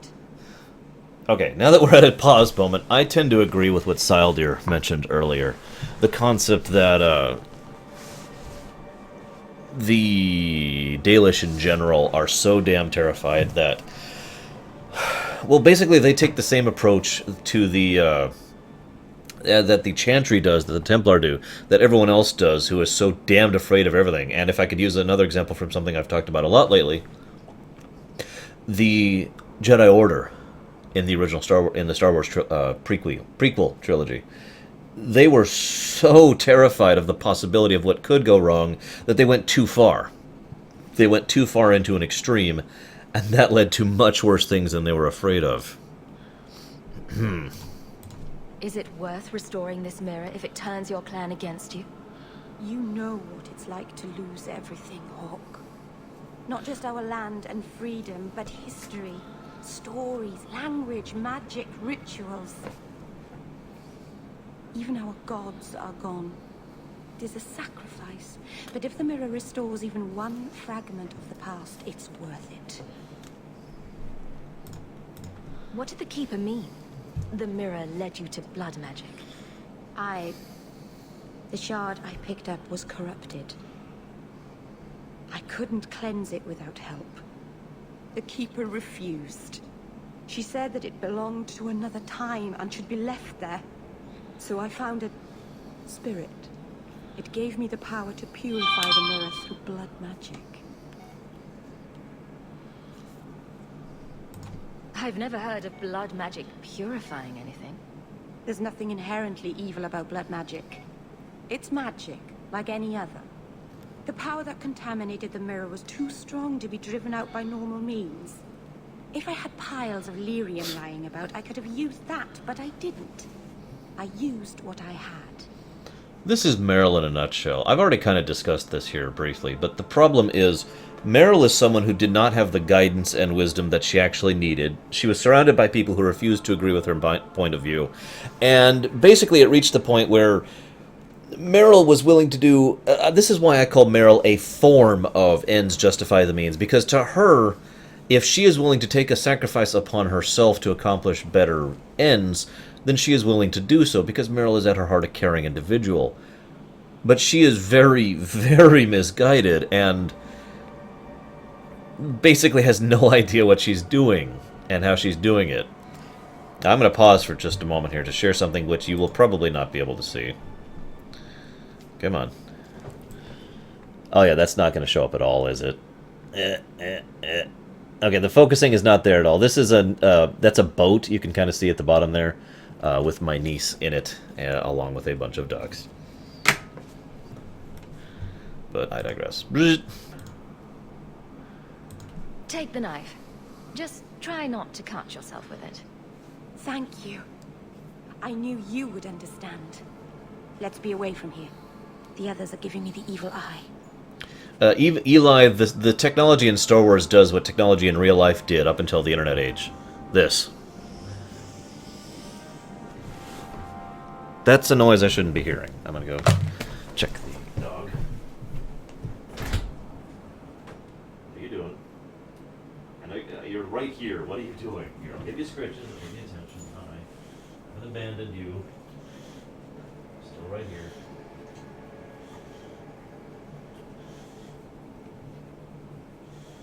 Water. No, you just ate. Well, you ate like 2 hours ago, actually. Aha, that's what you want.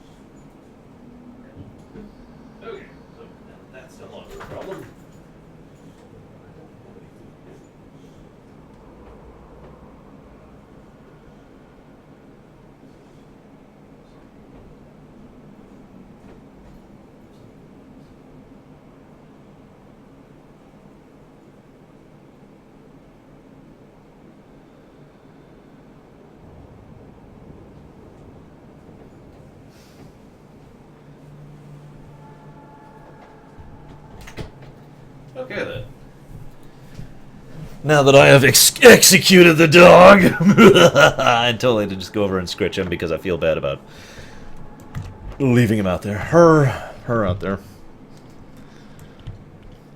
What am I doing? Going the wrong way.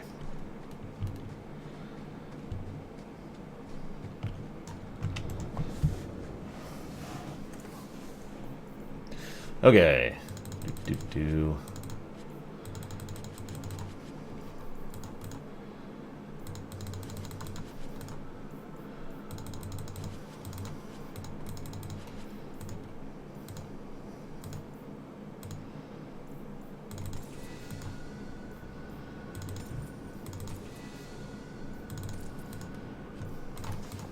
Dalish crafting is second to none, I assure you. Yes, I'm using the dog for blood magic, because I'm just that horrible, apparently.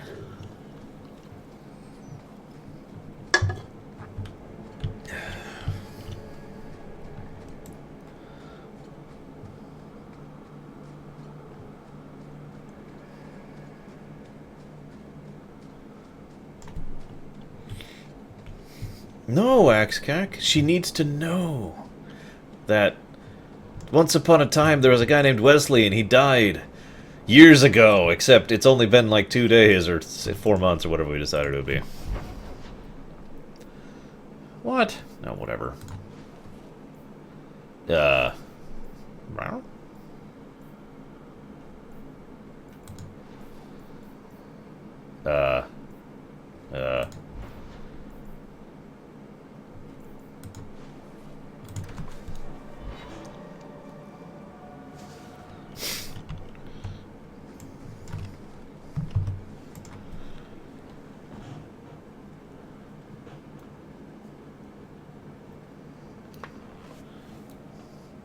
Hawk, I could never have faced the Keeper myself.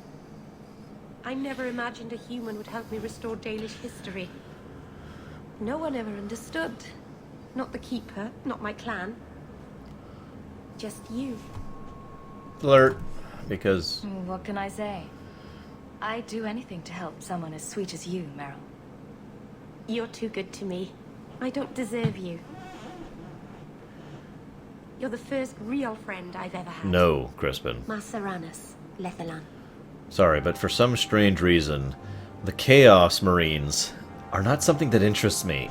Although they're not the worst thing in that setting, by my opinion. I bet you guys know what I consider to be the worst thing in the Warhammer 40k setting. It's actually really obvious when you think about it. Oh, Hawk. Come in. I was just... Am I crazy? Yes. Yes, but in a good way. I thought the rule in a home would fix everything. The mirror would work and You guys voted for it, right Progue. again. But I keep dreaming of Paul's face. Everyone that I care for thinks I'm a monster. It's hard to imagine someone more lovable than you. That's so untrue. I can think of someone. You've been so good to me. I'll find a way to make this up to you, Lethalan. That's a promise. The worst thing in Warhammer 40k is everything. That's a hard statement to disagree with. But if I had to pick, Dark Eldar.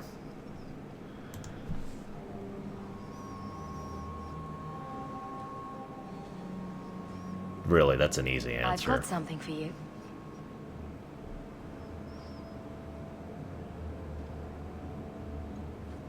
Ooh. Did you get this from Master Island? Mithal, did I miss some important occasion? I'm so sorry. I'll make it up to you, I promise. There's no occasion, Meryl. I just thought you'd like it. I do like it. I'm sorry I'm making a mess of this. No one has ever given me a present before. Useful things. Tools or clothes. Because I needed them, not just because. Masaranas, I'll find a good place for this. Okay, Meryl. Regardless of romancing, you live in a hut and I live in a mansion. I've got extra rooms, girl. Okay? I mean, really, I'm okay with you moving in as a roommate. because you live in a hut.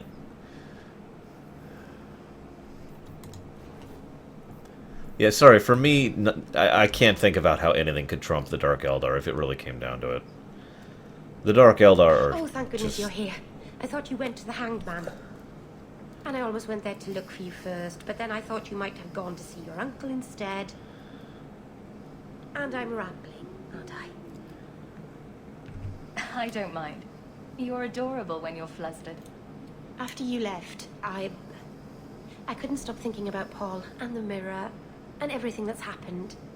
I wonder if I've made a mistake leaving the Dalish. I just had a funny thought. You know in Mass Effect 3 they have that really dumb song? Oh, okay, I think it's dumb, where it's like that low doom, doom, doom, doom, doom, that plays during the romance scenes in Mass Effect 3.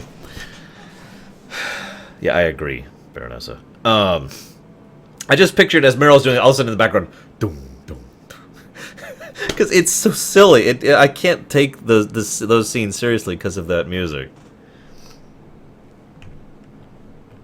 You're just feeling homesick. Don't second guess yourself. I suppose if I hadn't left my people, I never would have met you. I'm not like you. And I wish that I were. You're beautiful and clever, and you never make any mistakes. And Well... I don't deserve you.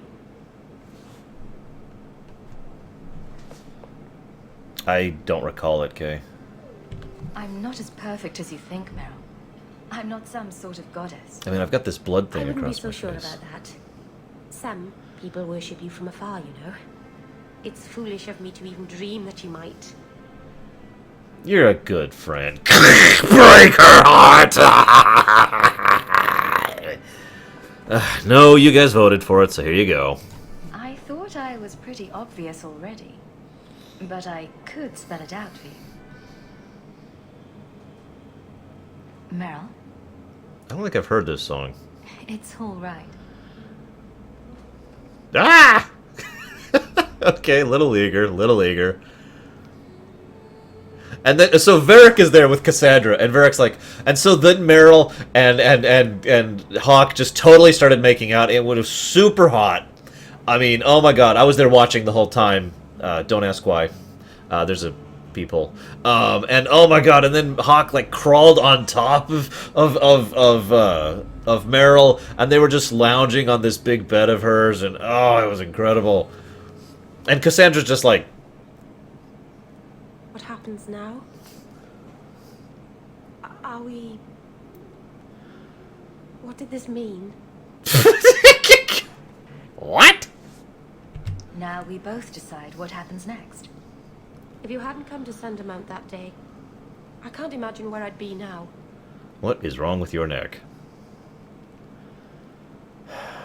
I love you.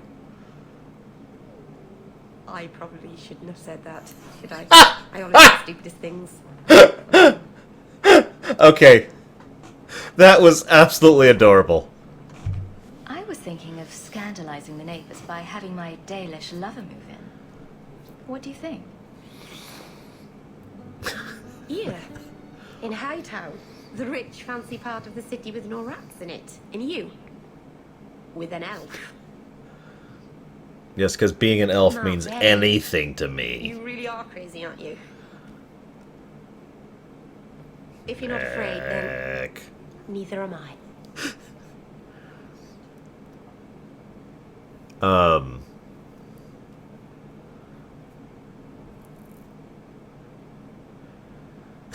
And Varric and Isabella team up to make the equivalent of Playboy in the New World.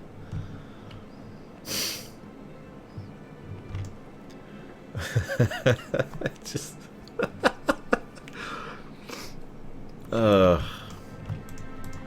where is it? Handprints. Someone swinging on the chandelier. Yeah, just thought I'd share that little tidbit. Okay, so I just A letter arrived for you. It's on the desk. That's where I'll put messages which come while you're at. Oh, thanks. I guess. Whoops, wrong desk. You're welcome. Go away. Yeah, actually, I agree, Baronessa. I was going to talk about that. The fact that such a big deal can be made of the different genders, or not genders, different species thing, is very indicative. Homosexuality is actually quite normal in Thedas, excuse me. There's actually a unique thing about that, because in Tevinter, it's this weird situation where it's partially allowed and partially not. Like, legally, it's not really allowed, but it's completely acceptable culturally and socially. It's this weird little situation. And yes, my mother was like, "What are you doing with that elf?" It's strange living here again. My childhood home. Now owned by my child. It's not something I could have imagined when I was a little girl staring out this window. I'm still grateful you used your money from the expedition to buy back the estate. I feel like an Amel again. I'm going to make the name Hawke one to be proud of in this city. I don't doubt it. Your father would have said that, with that exact look too. I just wish we could all be together as a family one more time. It's okay. But I can't spend the rest You'll of my die life soon. mourning Bethany and Carver. They're gone, and I can't bring them back. I guess I just need to start picking you out a suitable husband. Yeah, exactly, Bragwin. Like I said, it's this... Wait, what? Suitable husband? Okay, look. No. I'm not going to be a baby factory, just for the purposes of nobility. Ah, so there's her new outfit. I guess we have officially romanced her. What haven't we done yet? Does Sebastian have a quest? I guess we'll find out in a moment. And we did that, we did that. I haven't actually gotten Isabella's quest yet. Let's bring her... Oh, damn it. Okay, so let's talk to her again. So now that you're going to find us a husband... I've been wondering if I shouldn't remarry. I've seen how you and that elf look at each other. I'm sure the last thing you need is your mother watching over your shoulder every time you come home. But perhaps there is still life once your children have outgrown you.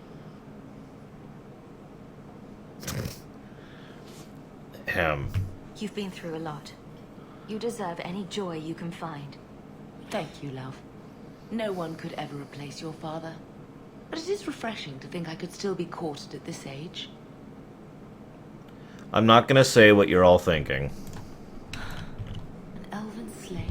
She's not a slave! She's a person! Frel, I'm going to kill all of you.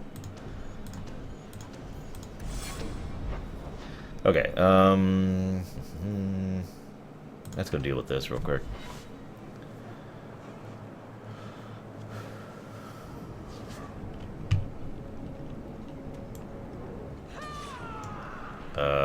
There's just some shade randomly out in the street at night.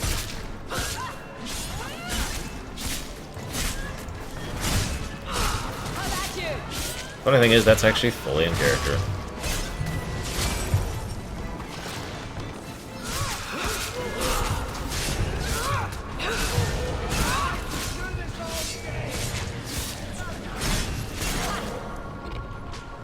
Oh yeah, I need to go see if I can get Mithel's thing.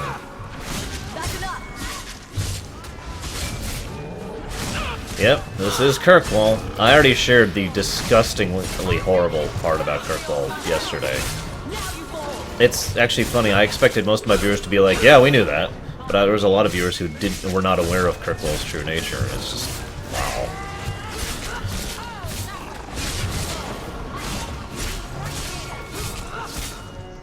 Oh, thank God for that, Saldir. Because, bleh. Let's finish this.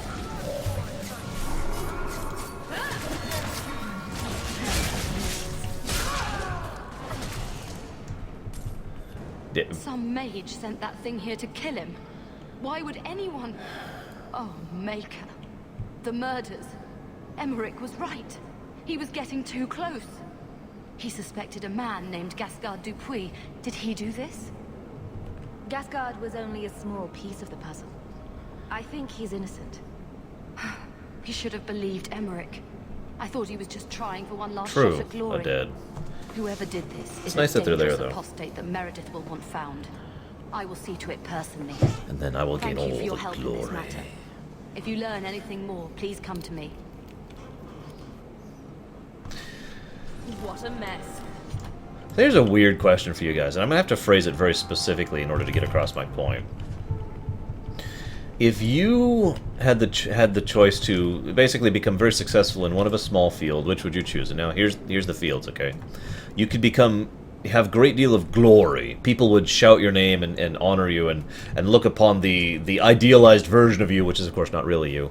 For centuries to come, you could go for great deal of knowledge that you can only ever use for your own purposes that can't actually be extended past the point of influencing your own life. A great deal of money, which also can only be used for personal things for yourself. You could never spend it on someone else. Or, if you wanted to, in lore, Django. Or if you could, so we had glory, knowledge, money, and I guess the last one would be basically a luxurious life, never having to worry about anything, never worry about, basically being set for life, that kind of a thing. Which would you go for and why?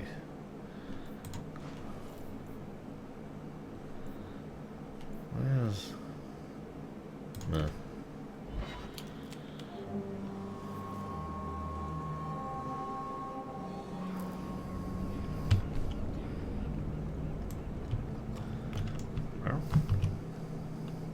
Oh, right. And I just brought Isabella. I'm glad they put a gather thing right outside here. No, it is not, Kay. Hey, I think I knew that man back in Antiva. Bye. What do you want, Hawk? I have no interest in adding to my distractions.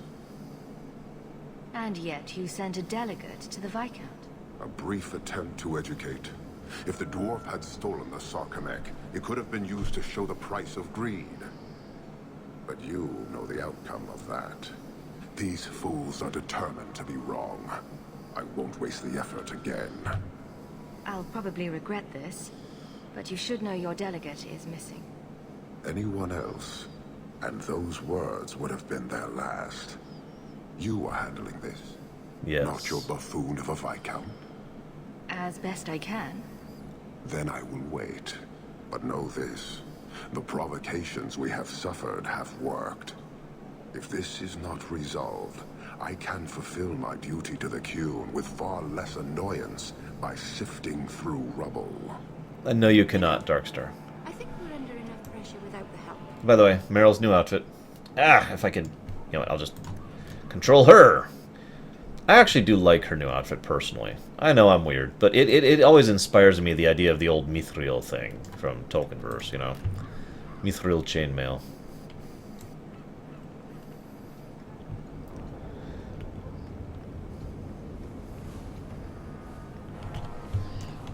Yeah, okay, so now let's get her back in the party.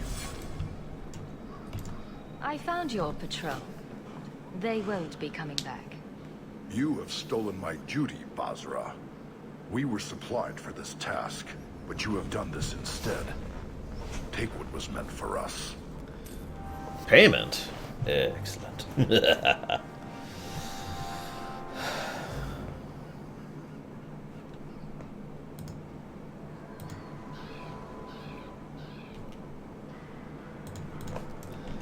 Yes, she and Sebastian are definitely a wonderful couple.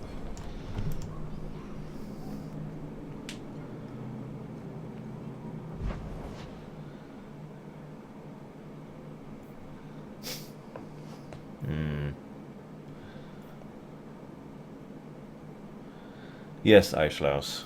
Although, if you're asking for a lore explanation, I don't have one. It's Anders' quest. Oh yeah, we need to go to the Emporium here.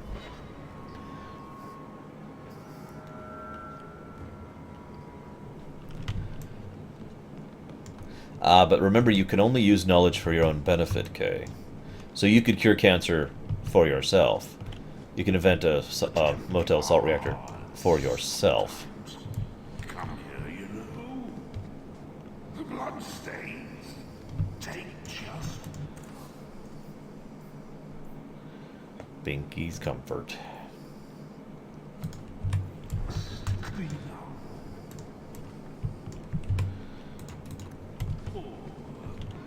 Is there not a crafting thing? Oh, there it is.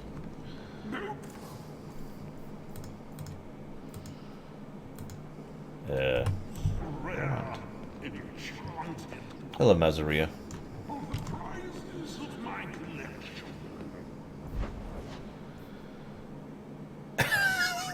Well, Bragwin, I'd tell you, but I don't want to soil your virgin thoughts, so...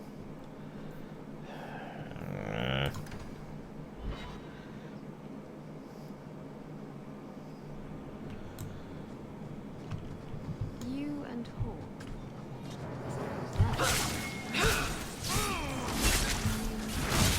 Alright, Baronessa, but the moment you game the system, Q shows up, snaps his fingers, and you are now a tranquil. Congrats. Did you get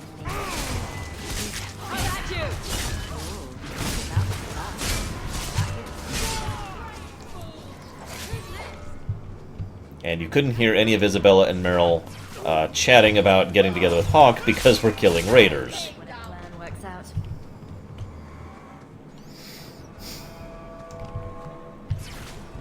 Oh my god, really? Please forgive your children.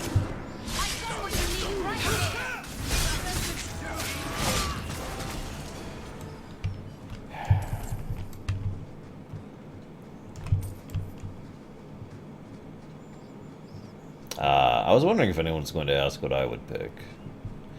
Difficult question, to be honest with you.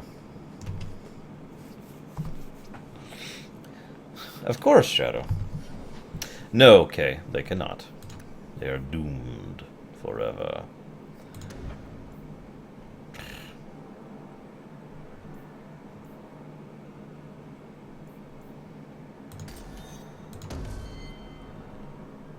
Yeah, is there like an auto level? Yeah, here. Auto level. Thank you.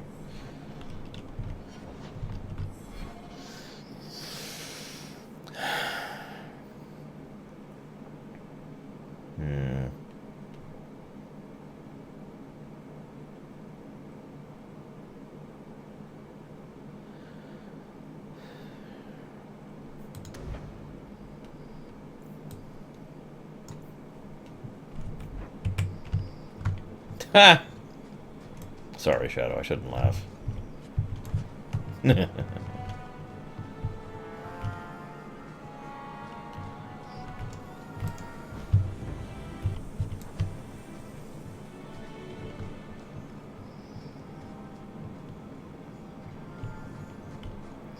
Okay, the closest example I can give to a Tranquil is basically you're a Borg drone without the collective. Absolutely no self-control or ability to do anything for yourself. The real you is fully aware of everything that's happening, and, you know, fully horrified by the experience. Yet you can't do anything to stop yourself, or you have no control of yourself. And, of course, well,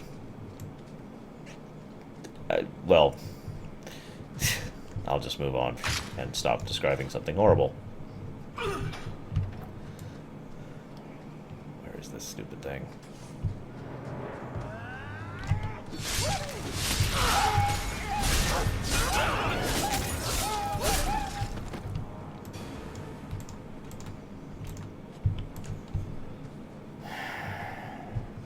I suppose it depends on my mood which I would pick. As weird as that probably sounds. The thought of picking money is appealing because then I would never need money for myself again. All money that I gain through work and effort could then be used solely towards others, rather than primarily towards others, so that would enable me to help others on a grander scale. No, Baronessa. Like I said.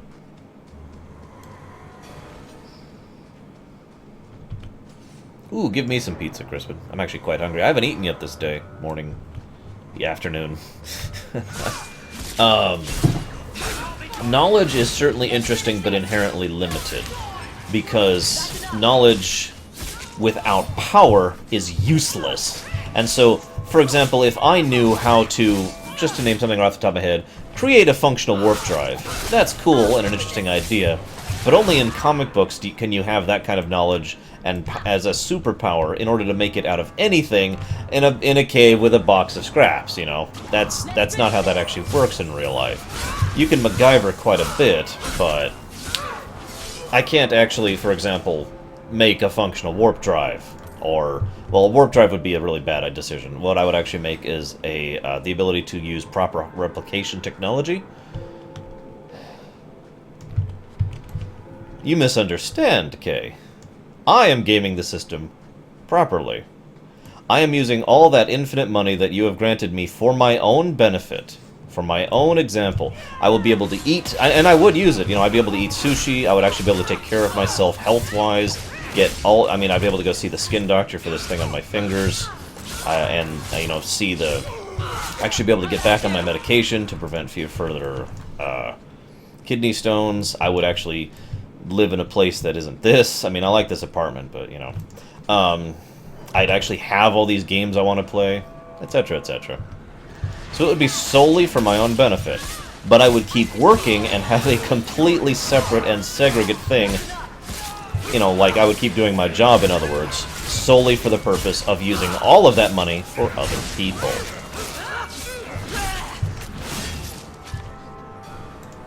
What? Sushi's important to me.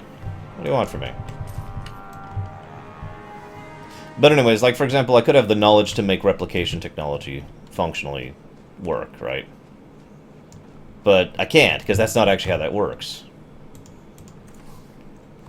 And I could... And now, see, that's funny you mentioned that, AxeCat, because you could dump all of that unlimited money into research for yourself, for the development of something like a warp drive. But there's no guarantee of success there, now is there? Because I just got a text message. Because we don't have warp technology.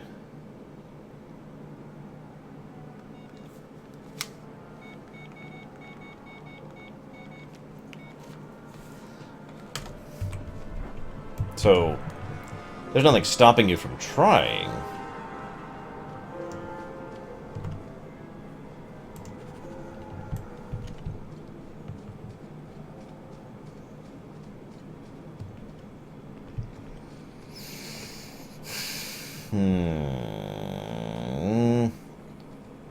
No, that kind of defeats the point of the question, Baronessa.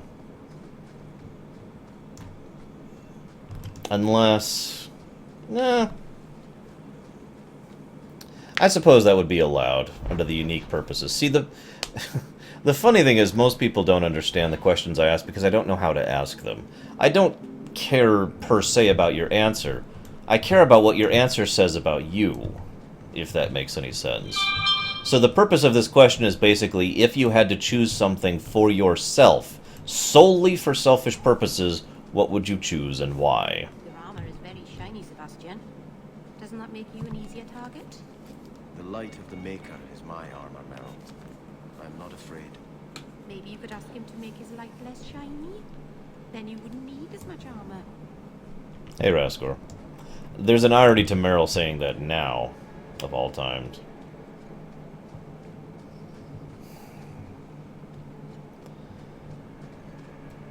So, in other words, to give you another example, the reason I would choose finances and money is because there is so much about my life that is broken and cannot be fixed as of this point in time, because I lack the resources to do so, that if I had to pick something solely for myself, I would pick that.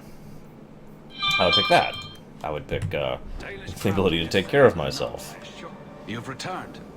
Is there something you need?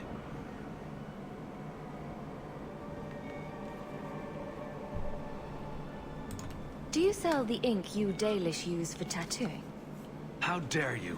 That ink is sacred. We would no sooner sell it to Shem than we would sell our own children. Ah, the superpower question. Speaking as someone who hangs out with a superhero and comic book geeks all the damn time, I've been asked and asked that question a lot. If you walk the paths of Sundermount, walk softly. Something out there hungers for the unwary.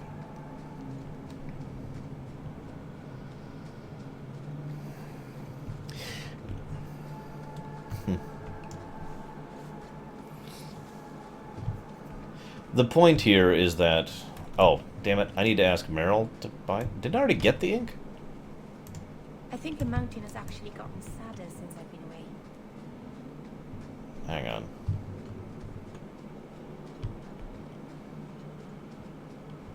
I'm an old man, Master Island. I have an old man's job. I may have to crack their skull.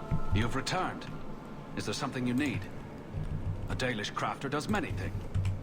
Okay, so... I think the mountain has actually gotten sadder since I've been away. You've returned. Is there something... Right. Whatever. So...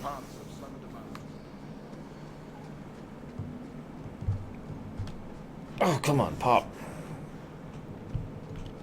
There we go.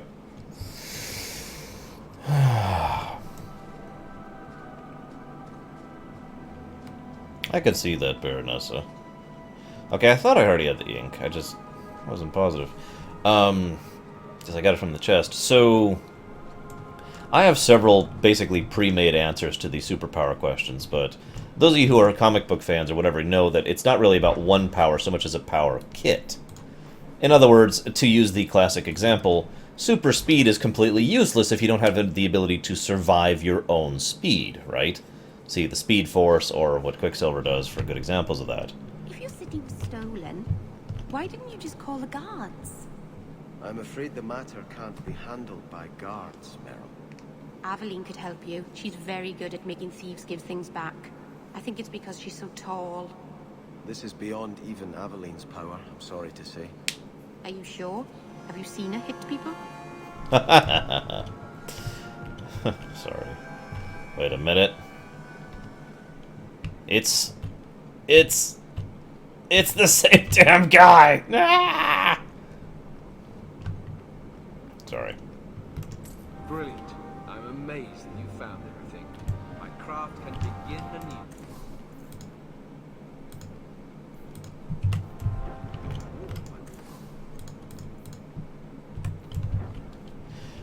I need to go do that, don't I? Alright. So the power kits, to finish answering this question. One is, for lack of a better way to put it, strength, agility, speed, and a few projection abilities combined. One of it is what I call the Mega Man power. I'll talk about that later. The other one is total control over all forms of metal, with nothing else to back it up. And admittedly, I'm always torn between the three. Do note, I do not have control over magnetism, which has its own benefits and detriments, but specific control over metal.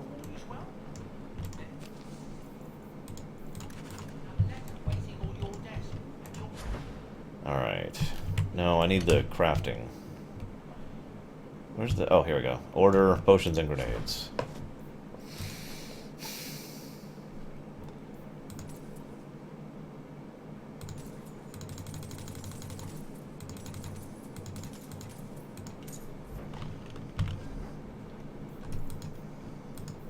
Okay, I now have Mythil's favors. Yay!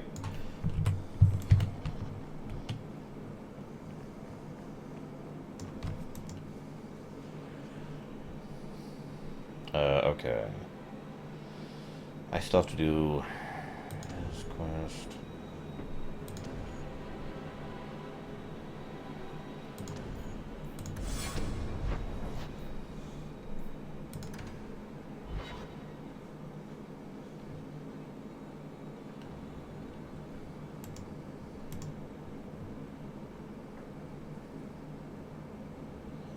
Jeez, Fenris, drink a little less.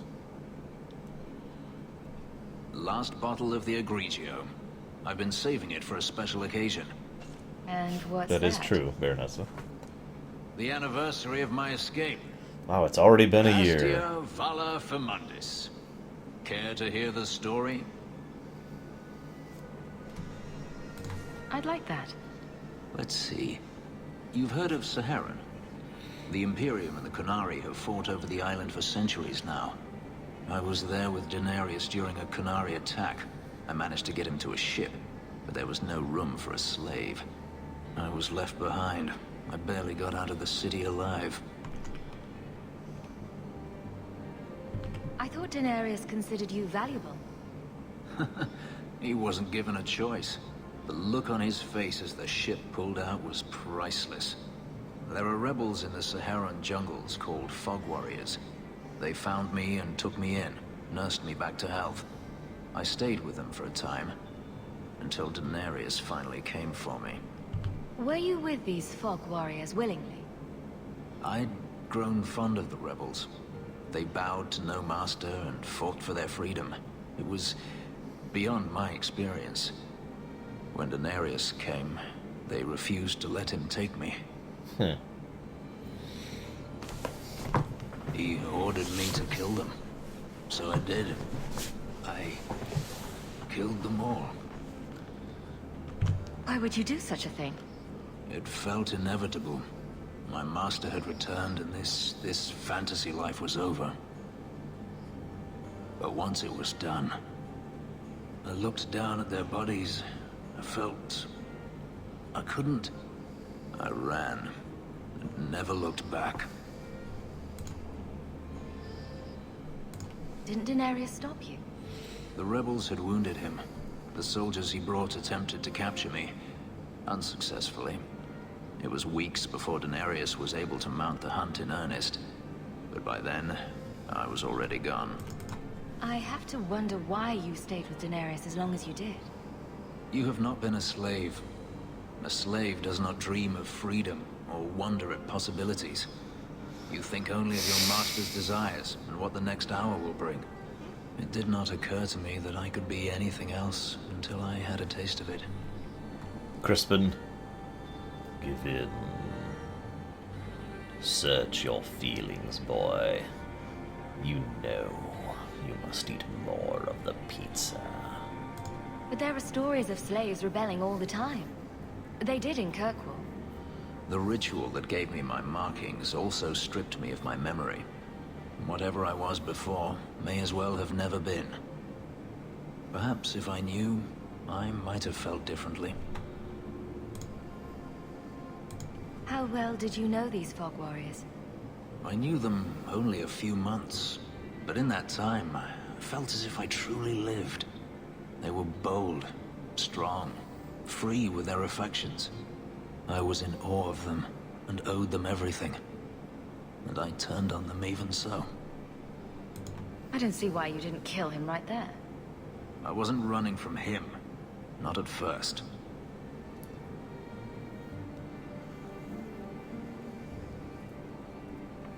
I've never spoken about what happened to anyone. I've never wanted to. Perhaps this is what it means to have a friend. Perhaps you're right.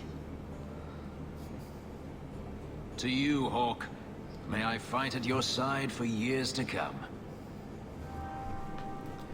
No gain or loss, because screw you. Man, this is a wonderful mansion, isn't it? I mean, look at this place. He's got the bodies decorated just so, and the lack of cobbling on the ground. Ah, this is wonderful.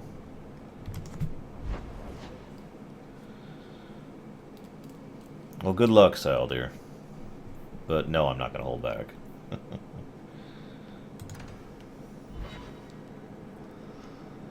By the way, I've been putting fluorine and fluoride in the water every day. You're welcome.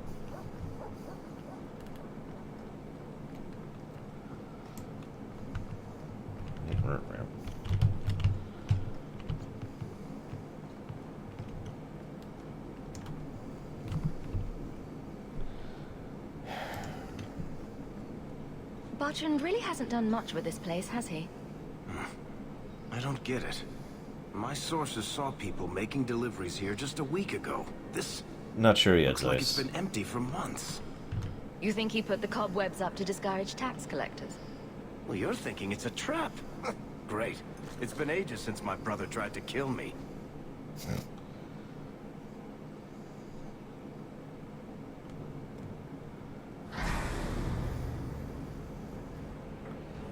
Hi? Is this a I'm going to kill you, or is this a we're gonna talk? Oh, I love this scene. I love this scene. This is the best scene in all of Dragon Age 2. Your brother, is it, Bertrand? Fine. Say hello, Bianca.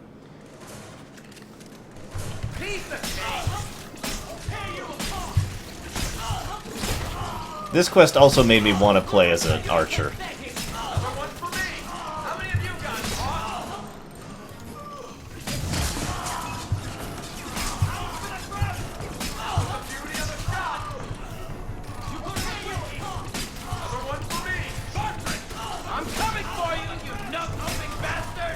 Wave after wave of guards swarmed me as I killed them all, one by one, with wonderful Bianca at my side.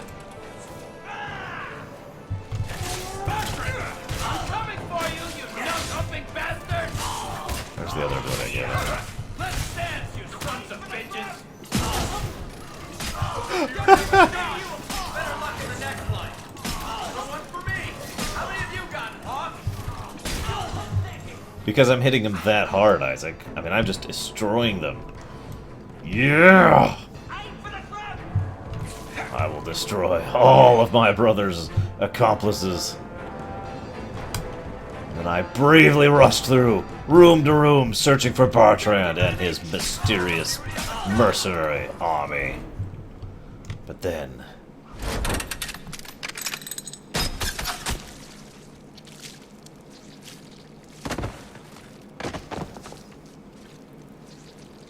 there was Bartrand, begging me for mercy.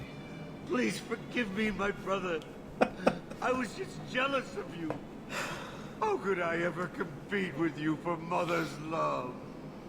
You're strong and handsome, and so very smart. What? Why lie now about this? What have you to gain? What do you want from me? I broke in, I found my brother, and it was awkward. Family business. No. I think there's more to it. Fine. You want the gory details? I'll give you the gory details. Love that. It's also probably one of the reasons why Varric is most people's favorite character, because there is actually a character behind that. He is someone who is so wounded by what happens here in the situation with his brother that he just doesn't want to talk about it. And so he makes up some big story to make it look like he's just pontificating and, oh, there's no reason to listen to me.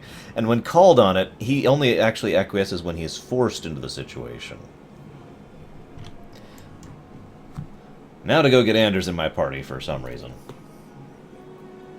Not sure why. And by Anders, of course, I mean Vengeance. God, guys, start using the right name. Yeesh. Yeah,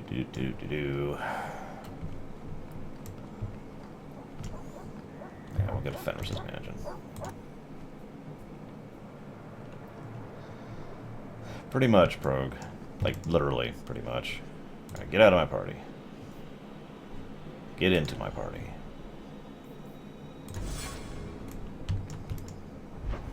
Like I said, you can actually see the bits and pieces of everyone else's characters, but Varric was actually fleshed out. Pity.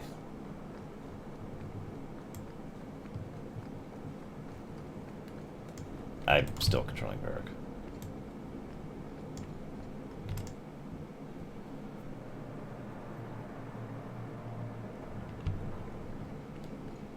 These corpses aren't even stiff yet, Hawk. Somebody's been in here today. So, these guards are crazed and violent. Dude, are these men? They were completely out of their heads. You need more flesh, Shadow. Don't worry. We can provide.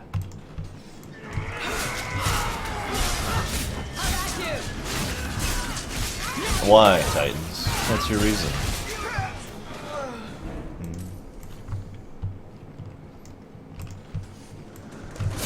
Ah, it's true, I did. I forgot I already maxed her.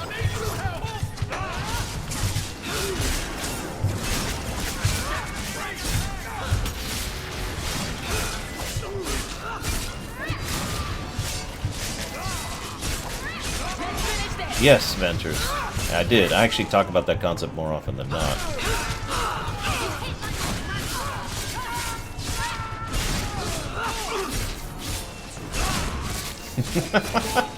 Yeah, me too, Brigwin. listen. I gotta go deal with something with Varric. Who wants to join me? Okay. Now that's what are they trying to do? Ruin my boots. It's just inconsiderate, it is.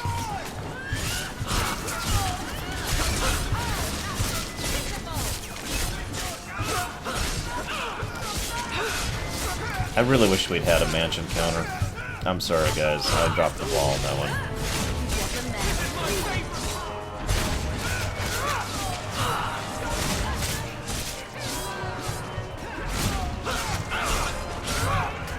Get out of the doorway, dude. Yes, they should, Eli.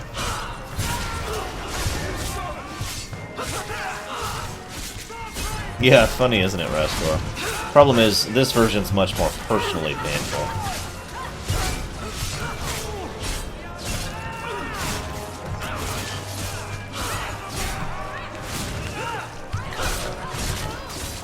This mission was just boring on Nightmare.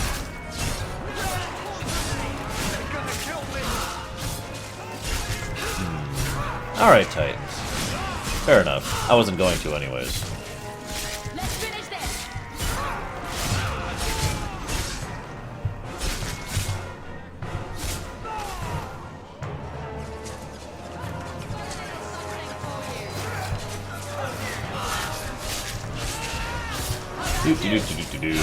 All I was going to say is, remember the Red shard tends to influence people in general, around it, not just, you know, in contact with it. And that is significant for two reasons. Number one is here, the obvious one. These guards are probably literally violently crazed because, I mean, that's fine there. Kind of what happens when you're a mercenary life. But, Varric? Is that you? Praise the ancestors. Hold up. I know this man. He's Bartrand's steward. The other significant point is the Hugin, Templars. what happened here? If you know what I mean. Your brother. That statue he brought out of the deep roads. Bartrand said it sang to him, even after he sold it. I've been hiding in here, but the guards, they're like crazed animals. I didn't dare go past them. Everyone in this house has gone mad. I assume you mean he's crazy, not just very upset. He's hearing things, seeing things, talking to someone who's not there. That's when he's feeling good. We don't really know, Bartrand took XKek. the servants and locked I talked about himself that a lot inside his yesterday. study. No one's come out for days. And those sodding lunatics just keep prowling the halls. Then we go in after him. Come on, Hawk. Let's finish this. So, yeah, I have a theory here. As I mentioned, the red lyrium doesn't just corrupt the person holding it or using it, it corrupts people around them and whatnot. No, we're doing Mark of the Assassin in Act 3, is what I'm told. So, would it not be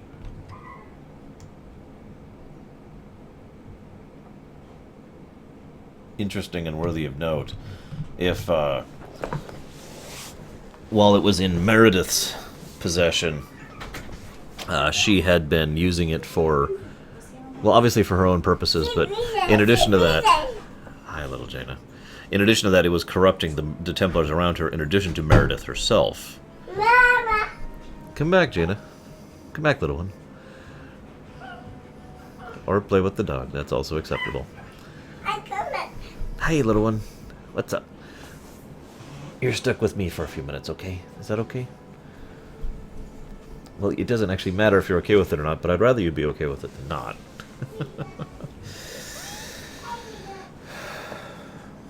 Really? Kifrin. Well, I hope you enjoy them. Hello, dog. Goodbye, dog.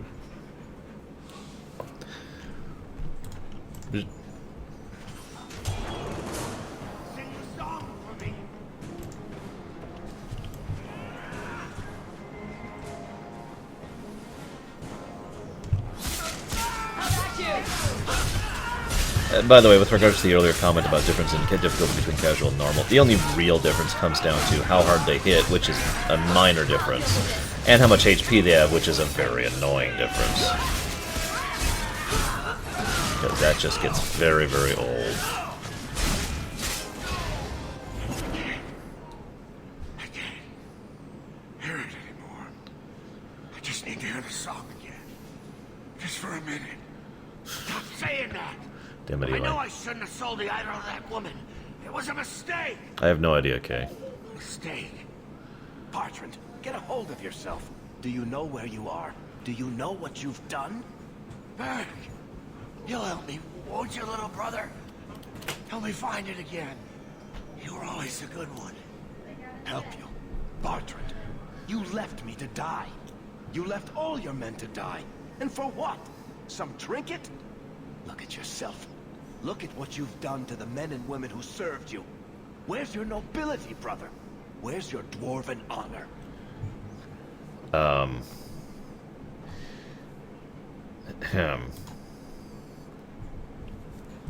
This doesn't feel natural. If he wasn't a dwarf, I'd think a demon did this. His mind has been poisoned by something powerful.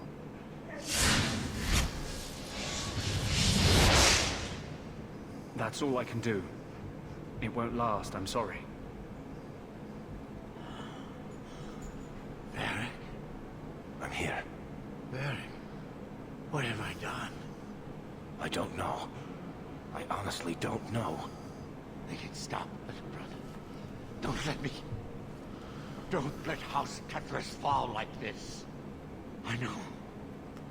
I don't deserve it. But please, Varric, don't leave me like this. Make it stop. Enough with the speeches. I'll get you to a healer, and you'll be fine.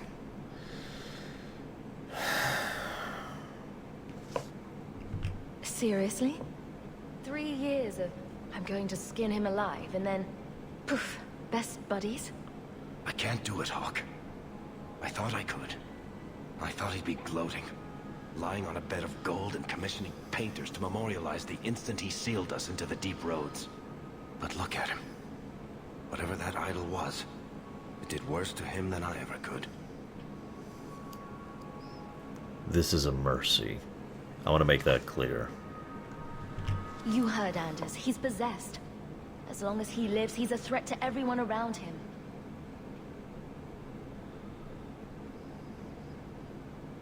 Goodbye, brother.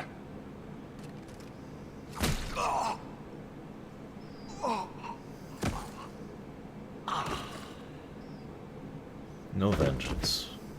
No bitterness. Come on. I don't want to look at this place anymore.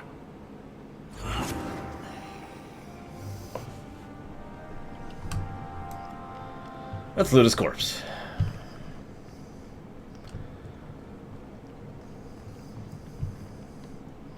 I'm not sure that being that particular level of insane is really living, to be blunt.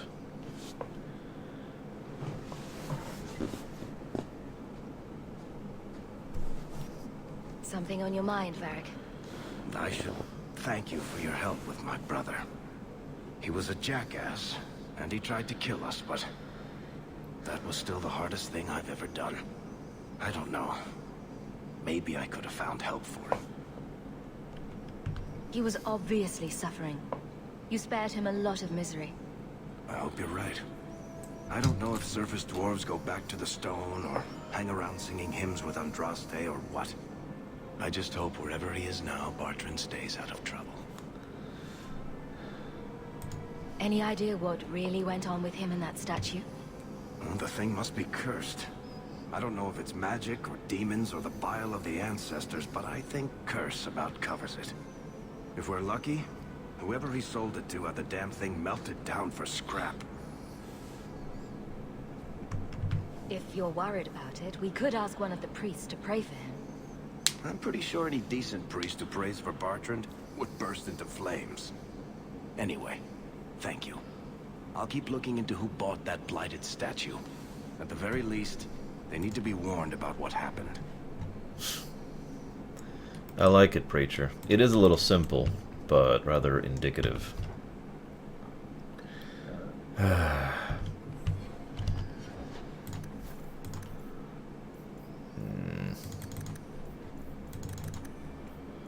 They did melt down the statue. That is true.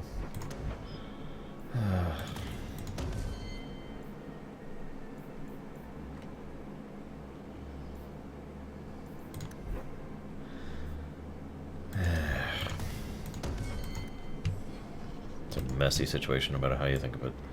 That damned Revlirium. The way it interacts with people more and more makes me think that it was a mistake, that it was something that was intended, you know, they were trying to make artificially, their own form of lyrium, or a form of lyrium that would make the dwarves mages or whatever, and it just went really, really badly. Sea Space Station, that's a good question. I don't remember if she ever says specifically, but it's not really that out of bounds for me to think of the basic ruler of this entire city being someone who could, you know, find out about the red lyrium, thanks to the amount of waves something that valuable would make in a city like this, which is all centered around money. Just my take on it, of course.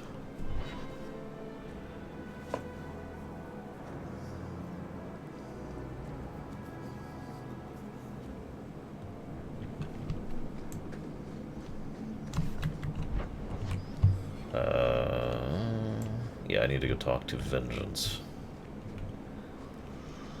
Of course, Shadow. Not only that, I'm actually made of red lyrium. Yeah, that's another strong theory I've heard, Axcac. And again, kind of the same idea. Patience lately. I should spend more time here.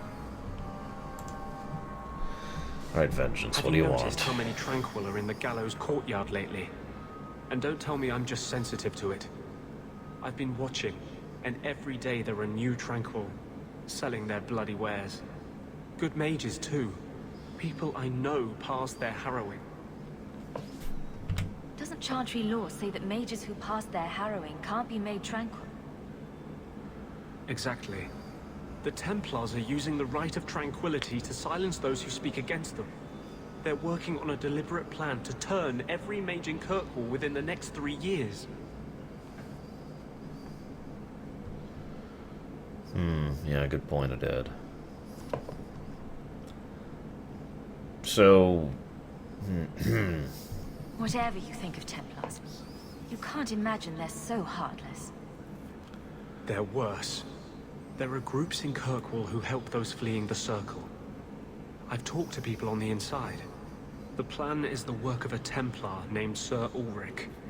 I've had a run-in with him myself. He's the one who did the ritual on Karl. Nasty piece of work. Likes to make mages beg. Then perhaps the blame can be laid on him, and not every Templar. That's what I hope. If we bring the evidence of this plan to light, there must be men who'll stand against it. Perhaps even the Grand Cleric will finally be forced to act. What? I've been working with a group. A secret mage underground that helps others escape the gallows. They have a way in. A secret entrance under the walls of the gallows. Come with me tonight, please. Help me find the evidence of Sir Ulrich's tranquil solution. I actually do agree, Rigel. Alright. I'll be there. Though this Sir Ulrich would be a fool to keep such a plan in writing. Then let us pray he's a fool as well as a bastard. I'm ready to go when you are. Our entrance is concealed not far from here. What? And that will, stop the itch. Yes. Though I would stay away from women you meet in the port. Pirates tend to dock in unsavory places. I heard that. Just use the salve if it comes back. Excuse me. Things just keep getting worse. Nice, I Missouri. had Templars practically on my doorstep the other night. The Templars are hunting you. Not me specifically. They were just checking the refugee camps. But it's not like this place is a secret. It's only a matter of time. I just want to make the point that he's wandering around with a mage staff in mage robes, just casually using magic. I mean, I know, there are reasons why he doesn't get caught, but honestly, he could try a little bit harder to stay clandestine. It's not like you actually need your staff to cast.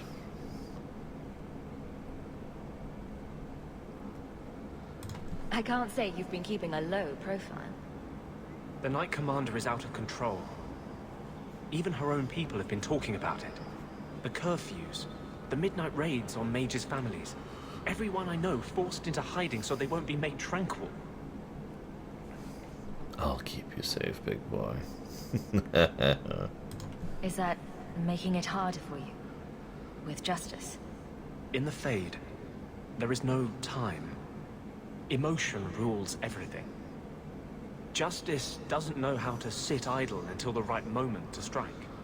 And I can't say I have any greater patience. I fear what my anger has made of my friend. He runs the only hospital that has two strong aspects to it. Aspect number one, he's a damn mage.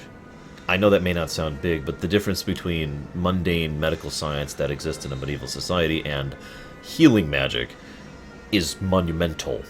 So he is, without question, the best healer in the city, which brings me to point two. He's basically charging nothing, or literally is charging nothing. So plenty of people are coming here because of that fact. It's hard not to gain a reputation like that. What's the worst that can happen? You turn into an abomination and start... Never mind. Bad joke. My control is fraying. I cannot hold back justice, or whatever creature he has become, much longer. I have not attacked the Templars openly. I've helped the mages here as best I can, but this impasse cannot last. One day, everyone in Kirkwall will have to choose a side. Only a Sith deals in absolutes. Yes, I'm being intentionally ironic. I brought you something. It's shiny and subversive. I thought you'd like it. You got me a gift? I hardly think I've done anything to deserve that. Well play, you get it in Act 3. That's a Tevinter Chantry amulet. Do you want me to get executed?